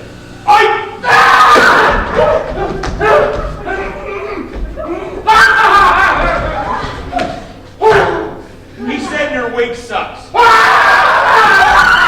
that! Hey, I'm talking to you, Wink. Stop that! Hey! Yeah. If this young gentleman has an offense, I take the fault on me. If you offended him, I'm for him to spy you. Who art thou? One that for his love dares give you more than you've heard him brag, he will. Nay, if you be an undertaker, then I am for you, and you are not my father. You wish I was your daddy. Please, sir, put your noodle up and you leave. Very will I, sir. And as for that which I promise you, I'll be as good as my word. He will bear you easily and reigns well. What? Hey, guys, stop. What? Start! Antonio, I arrest thee at the suit of court Orsino. You do mistake me, sir. No, sir, no, John. I know your favor well, though now you have your sea cap on your head. Take him away. He knows I know his favor well. Bye-bye. Excuse me. This comes with seeking you, but there's no remedy. I shall answer it. What will you do? Now my necessity makes me to ask for my purse. It grieves me much more what I cannot do for you than what befalls myself. You stand amazed, but be of comfort. Come, sir, away. I must entreat of you some of that money. What money, sir? Oh, for the fair kindness you have showed me here, and heart being prompted by your present trouble. Out of my lead and low ability, I'll lend you something. My having is not much. I'll make division of my present with you. Hold, there's half my coffer. Will you deny me now? It is possible that my deserts you to lack persuasion. Do not tempt my misery. I know of none, nor know I you by voice or any feature. I hate ingratitude more in a man than lying, faintness, babbling, drunkenness, or any taint of vice whose strong corruption inhabits our frail blood. Or heavens themselves. Come, sir, away, I pray you. Let me speak a little. This youth that you see here, I snatched from half out of the jaws of death. Relieved him with such sympathy of love, into his image, which we thought to promise venerable worth, did I divulge it. What's that to us? The time goes by away. But oh, how vile and idle proves this God. Thou hast, Sebastian, the good feature shade. The man grows mad. Take him away. Lead me on. Methinks his words do from such passion fly that he believes himself. So do not I. Prove true, imagination. Oh, prove true that I, dear brother, be now ta'en for you. He named Sebastian. Oh, if it prove tempests are kind and salt waves fresh in love. What a dishonest, paltry boy, and more of a coward than a hare. And his dishonesty appears in leaving his friend here in necessity and then denying him. As for his cowardice, ask Fabian. A coward, a most devout coward, religious in it. Slid, I'll laugh from again and breed him! Do, cuff him soundly, but never draw thy needle again. And I do not! Come, let's see the event. I will dare lay any money. It will be nothing yet.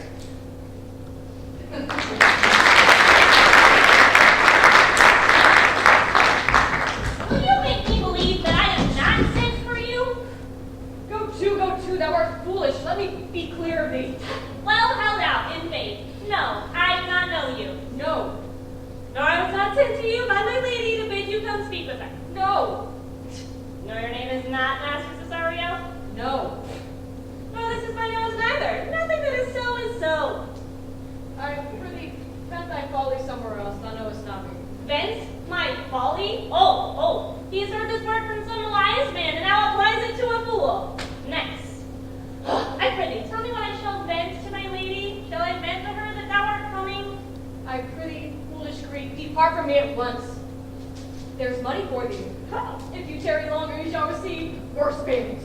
By my troth, that was an open hand. These wise men who give fools money earn themselves a good reward. Oh, now, sir, have I met you again. What? There's for you!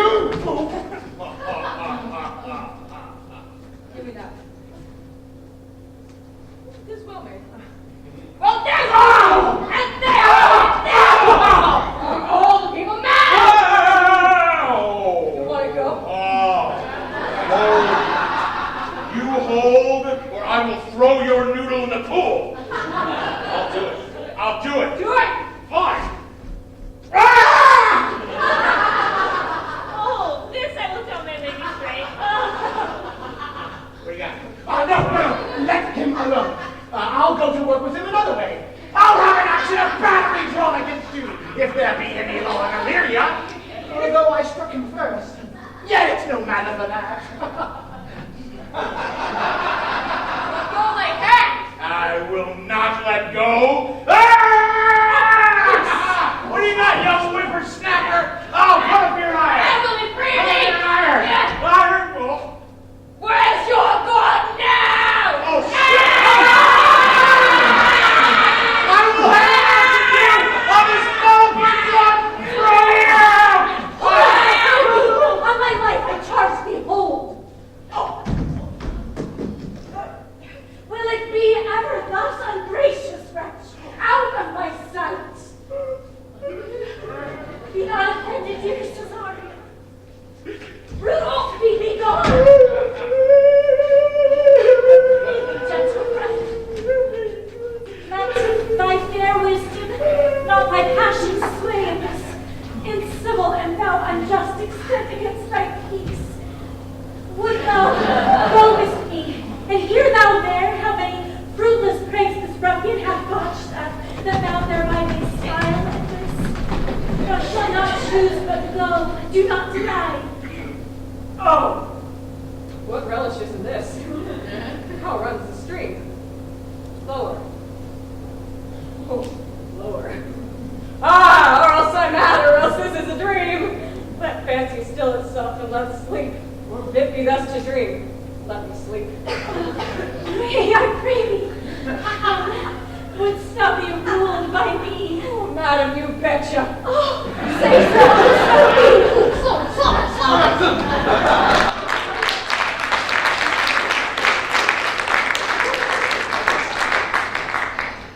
Nay, I pray thee, put on this gown. And this beard. Make him believe thou art Sir Topaz the curate. Do it quickly. Hey, I will call Sir Toby the wireless. Well, I will put it on. And I will dissemble myself in it.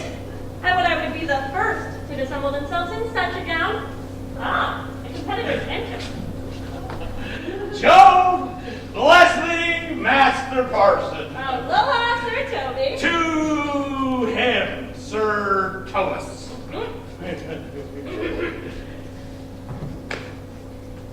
What ho, I say! Peace in this prison! Oh, the name counterfeits well. A good name. Who called there? Sir Topus, the curate, to speak with Malvolio the lunatic. Oh, Sir Thomas, good Sir Thomas, go to my lady. Out, hyperbolical fiend! What vexest thou? Speakest thou nothing but of ladies? Well said, Master Parson. Oh, Sir Thomas, no man has been thus fond. Good Sir Thomas, do not think I am mad. They have floated me here in this hideous darkness. Ah, thou dishonest Satan! I call thee by the most modest of terms, for I am one of the gentle ones who deals with the devil himself with courtesy. Sayest thou the pool is dark? As hell, Sir Thomas, I tell you, I am not mad. This pool is dark and wet. Madman, thou errest. There is no darkness but ignorance. Well, I say this pool is as dark as ignorance, though ignorance be as dark as hell. And I tell you, no man has been thus abused. I am no more mad than you are. Make a trial of it with any constant question. Think of something. What is the opinion of Pythagoras concerning wild fowl? Why, the soul of a grandeur may happily inhabit a bird.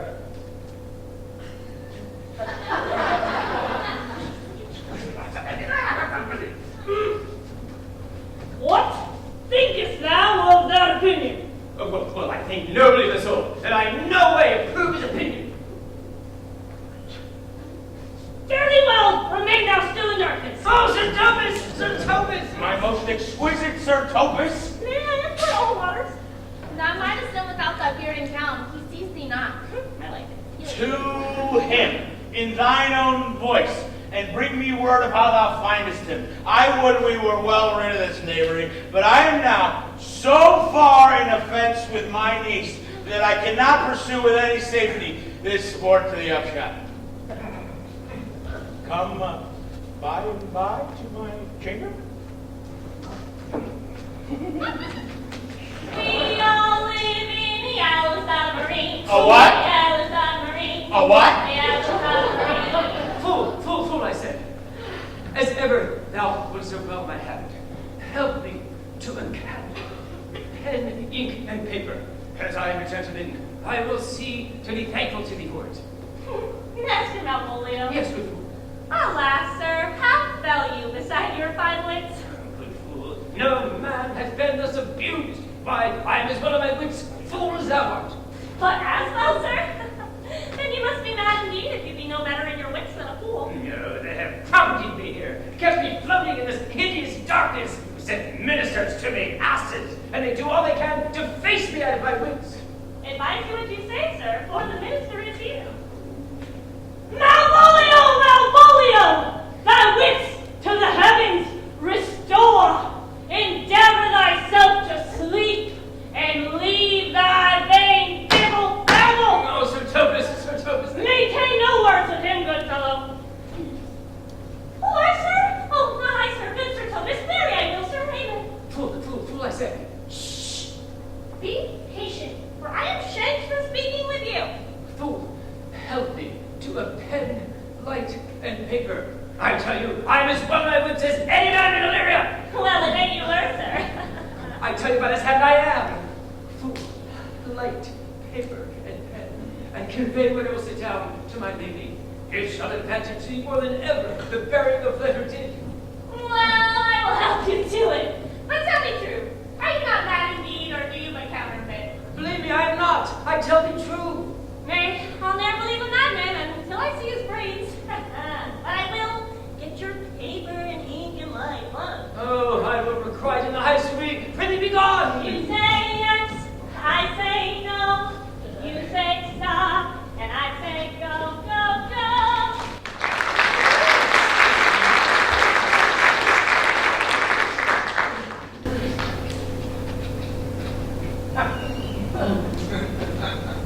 Oh, this is the air! Oh, that's the glorious sun. Shut it off. Oh, this pearl she gave me. I do feel it and see it. I know 'tis wonder that enwraps me thus. 'Tis not madness. Where is Antonio then? I could not find him at the Elephant, and yet there he was, and there I found his credit that he did range the town to seek me out. Counted on my twofold service. For though my soul disputes well with my sense that this may be some error, but no madness, yet doth this accident and flood of fortune so far exceed all instance and all discourse that I'm ready to distrust mine eyes, wrangle with my reason that persuades me to any other trust but that I am mad, or else the lady's mad.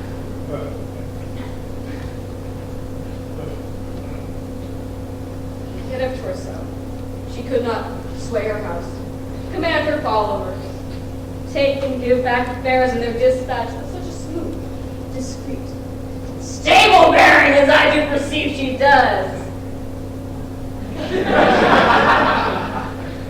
There's something in it that is deceivable. But here comes the lady. Blame not this haste of mine.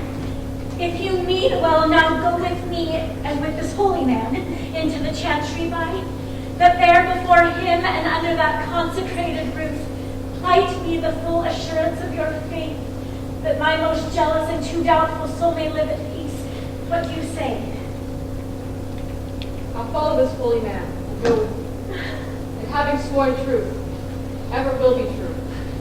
Then lead on, good Father, and heaven so shine that they may truly note this act of mine. Don't judge me, Papa.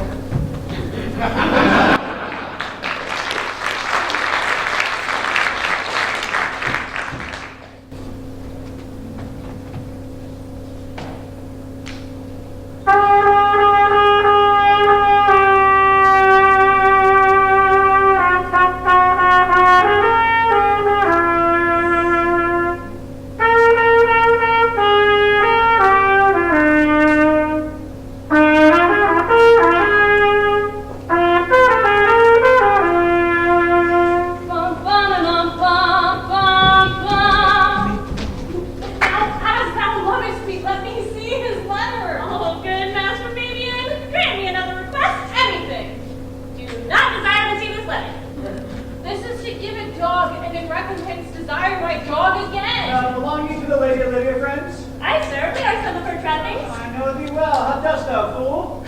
Truly, sir, the worse for my friends and the better for my foes. Just the contrary, the better for thy friends. Not so, sir, the worse. How can this be? Marry, sir, my friends praise me and then make an ass of me, while my foes tell me plainly that I am an ass. By them I benefit in the knowledge of myself, and by my friends I am abused. This is excellent. By my troth, no, but if it please you to be one of my friends. You shall be no the worse for me. Eh. There's gold. But when would you double dealing, sir? I would you could make it another. You shall pull no more money out of me at this throw. But if you let your Lady Olivia know I'm here to speak with her and bring her along with you, it may awaken my bounty further. Okay, I'll lullaby to my bounty until I return. Okay. Oh, here comes the man, sir, that did rescue me. Oh, that face of his I do remember well. Yet when I saw it last, it was besmeared as black as Vulcan in the smoke of war. What's the matter? Orsino, this is that Antonio. That took the phoenix and the fright from Candy. Here in the streets, desperate to shame, state, and private rabble, they would apprehend him. No, sir, he drew on my side. He showed me kindness. Though in conclusion put strange speech upon me. I know not what 'twas but distraction. Notable pirate, thou saltwater thief! What foolish boldness brought thee to their mercies, with whom, in terms so bloody and so dear, hath made thine enemies? Orsino, noble sir, be pleased that I shake off these names you give me. Antonio was never yet thief nor pirate, though I confess on basing ground enough Orsino's enemy. A witchcraft drew me hither. That ghost ungrateful blazed by your side, from the rude seas and raged his foaming mouth did I redeem. For his sake did I expose myself. That didn't happen. Here for his love, the danger of this adverse town, true to defend him when he was beset. For being apprehended, his foe's cunning, not meaning to partake with me in danger, taught him to face me out of his acquaintance. Denied me mine own purse, which I had recommended his use not half an hour before. How can this be? So when came he to this town? Today, and for 3 months before, no interim, not a minute's vacancy, both day and night to be keep company. Fellow, thy words are madness. 3 months this youth hath tended upon me. But more of that anon. Take him aside and leave us. Now. Yeah. Oh, now here comes the Countess. Heaven walks on earth. What would my lord but that he may not have, wherein Olivia may seem serviceable? Oh, Cesario, you do not keep promise with me. Madam? Gracious Olivia. What do you say, Cesario? Good, my lord. My lord would speak. My duty hushes me. If it be aught to the old tune, my lord, it is as fat and fulsome to mine ear as howling after music. Still so cruel. Still so constant, lord. What, to perverseness? You uncivil lady, to whose ingrate and inauspicious altars my soul the faithless offerings hath breathed, that ere devotion tender, what shall I do? Even when it please my lord that shall become him. And why should I not, had I the heart to do it, kill what I love?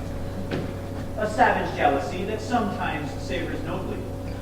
But hear me this, since you to non-regardance cast my faith, and that I partly know the instrument that screws me from my true place in your favor, live you, the marble-breasted tyrant, still. But this your minion, whom I know you love, and whom by heaven I swear I do tender dearly, him will I tear out of this cruel ivory he sits crowned in his master's spite. Come with me, my thoughts are ripe in mischief. I'll sacrifice the land that I love, despite a raven's heart within a dove. And I most jocund apt and willingly, to do you rest, 1,000 deaths would die. Where goes Cesario? After him I love, more than I love these eyes, more than my life, more by all more than ever I shall love wife. If I do fain, you witnesses above, punish my life for the tainting of my love. I be detested. How am I beguiled? Who does beguile you? Who does do you wrong? Hast thou forgot thyself? Is it so long? Call forth the Holy Father. Come, away. Whither, my lord? Cesario, husband, stay. What? Husband? Aye, husband. Can he that deny? Her husband, Sirrah? Oh, my lord, not I. Alas, it is the baseness of thy fear that makes me strangle by propriety. Fear not, Cesario, take thy fortunes up. Be that thou knowest thou art, and that thou art as great as pierced. Oh, welcome, Father. Father, I charge thee by thy reverence, here to unfold what thou must know hath newly passed between this youth and me. A contract of eternal bond of love, confirmed by mutual joinder of your hand, attested by the holy close of lips, strengthened by entertainment of your wings, and all the ceremony of this compact gilt in my function by my testimony.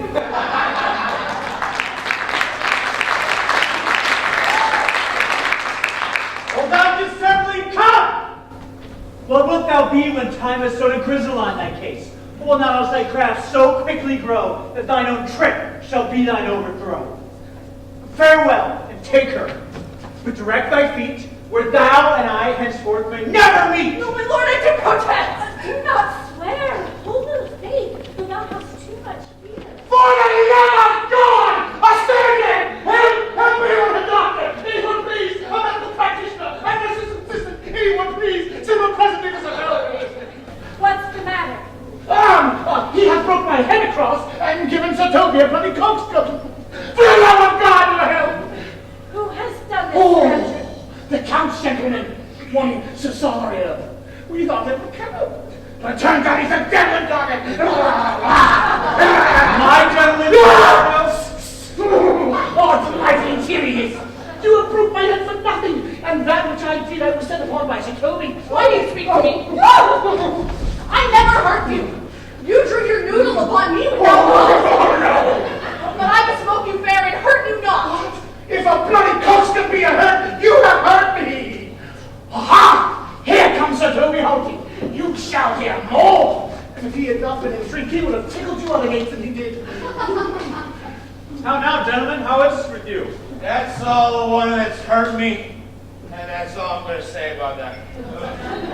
Soft! I didn't see a dick surgeon. He's drunk, Sir Toby, an hour gone. Then he's a rogue! I hate a rogue drunk! Away with him! Who hath made this happen with them? I'll help you, Sir Toby, because well we dress together. Will you help? An ass head, a coxcomb, a knave, a wig-wearing Oh, don't look at me! and a gull! A nest! Oh, get him to bed, and let us hear what you look to. But first, fetch Malvolio hither to sort this out. Oh, and yet, alas, now I remember me, they say poor gentleman, he's much distracted. Truly, madam, he has here written a letter to you. I should have given it to you today morning, but as madman's epistles are no gospels, it skills not much to win their deliverance. Open it and read it. Look then, to be well edified, as the fool delivers the madman. By the Lord, madam! How now? Art thou mad? No, I do but read madness. Prithee, read of thy right wits. Truly, madam, to read as I write wits is to read thus. By the Lord, madam! Read it you, Sirrah.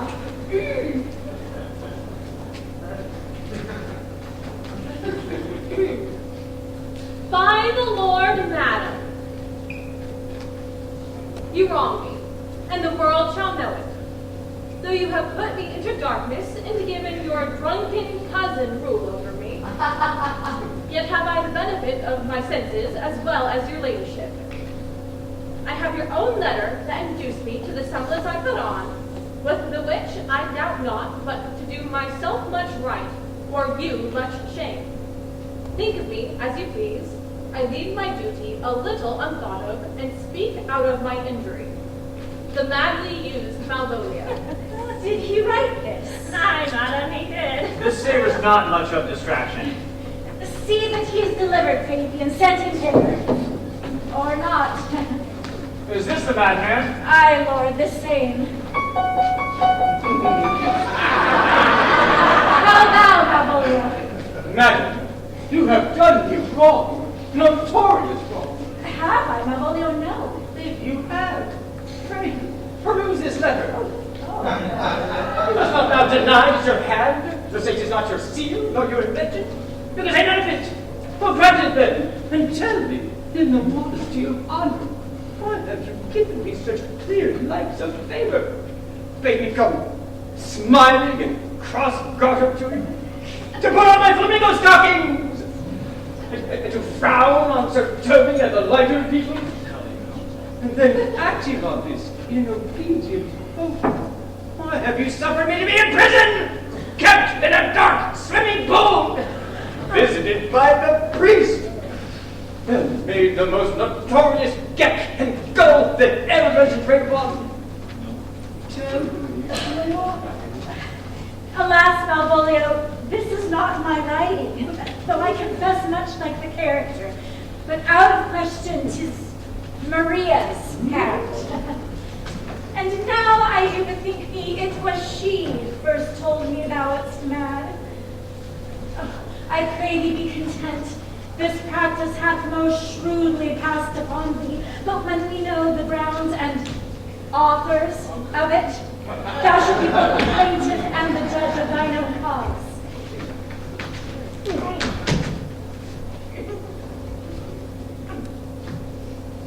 Good Countess! Hear me speak.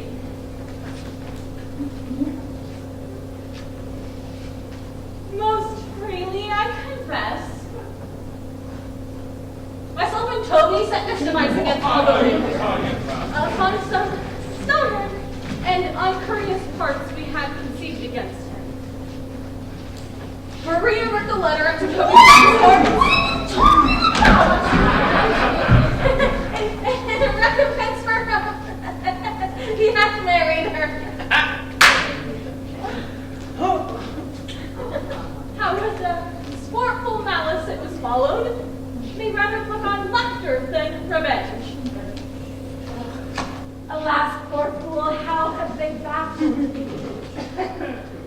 Well, Some are born great, some achieve greatness, and some have greatness thrust upon them. Oh, I was one, sir, in this interlude. One, Sir Topus. Sir, but only one. Oh, by the Lord, fool, I am not mad. But do you remember? Madam, why laugh thou at such a barren rascal? And you smile not, for she is gagged.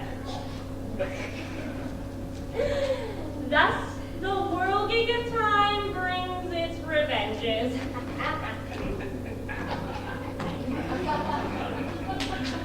Oh, no.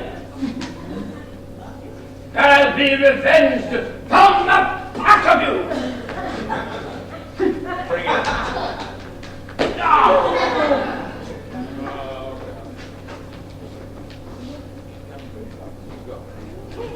So, please no! He hath been most notoriously abused. sorry, madam, I hurt your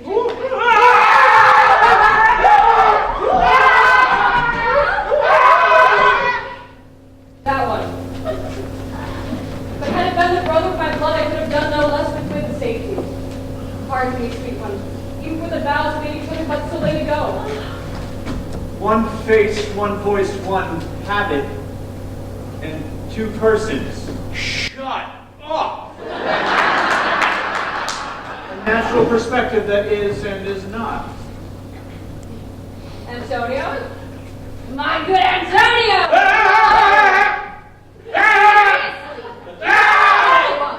I'm trying to have a moment here. How the hours of racking torture me since I have lost thee. I lost your money. Sebastian, are you? Fearest thou that, Antonio? How have you made division of yourself? An apple cup and two is not more twin than these two creatures here. Which is Sebastian? And where's my money? Most wonderful.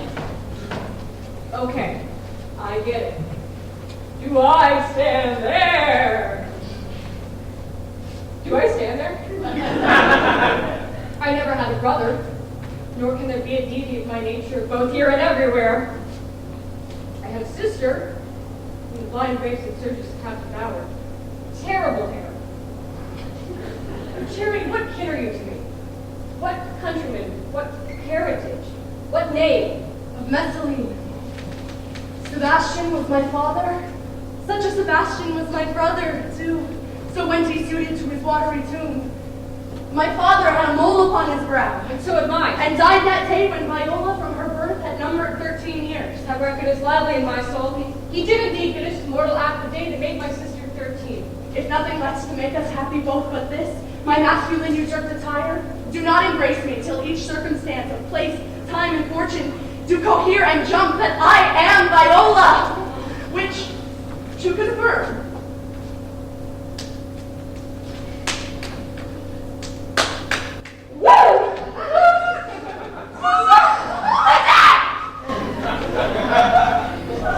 I'll bring you to a captain in this town, by whose gentle help I was preserved to serve this noble duke. Hey. All of the occurrence of my fortune since hath been between this lady and this lord.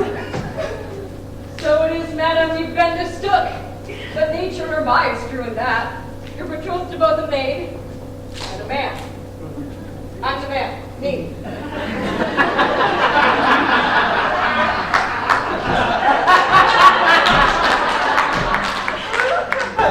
Be not amazed, right noble is his blood. If this be so, as yet the glass seems true, I shall have share in this most happy wreck. Boy,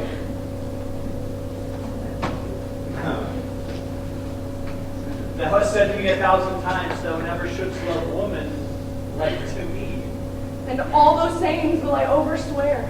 And those swearings keep as true in soul as the orbit continent, the fire that severs day from night. Give me thy hand. Oh, my lord, so please you, these things further thought on to think me as well as sister, as a wife. One day shall crown the alliance on it, so please you, here at my house and at my proper cost. Ow. Madam, we are most apt to embrace your offer. Your master quits you, and for your service done him so much against the metal of your sex. Since you called me master for so long, here is my hand. You shall from this time be your master's mistress. That's my sister. Sister, you are she. A solemn combination shall be made of our dear souls. Meantime, sweet sister, we will not depart from hence. Cesario, come, for so you shall be when you are a man. But when in other habits you are seen, Orsino's mistress and his fancy's queen.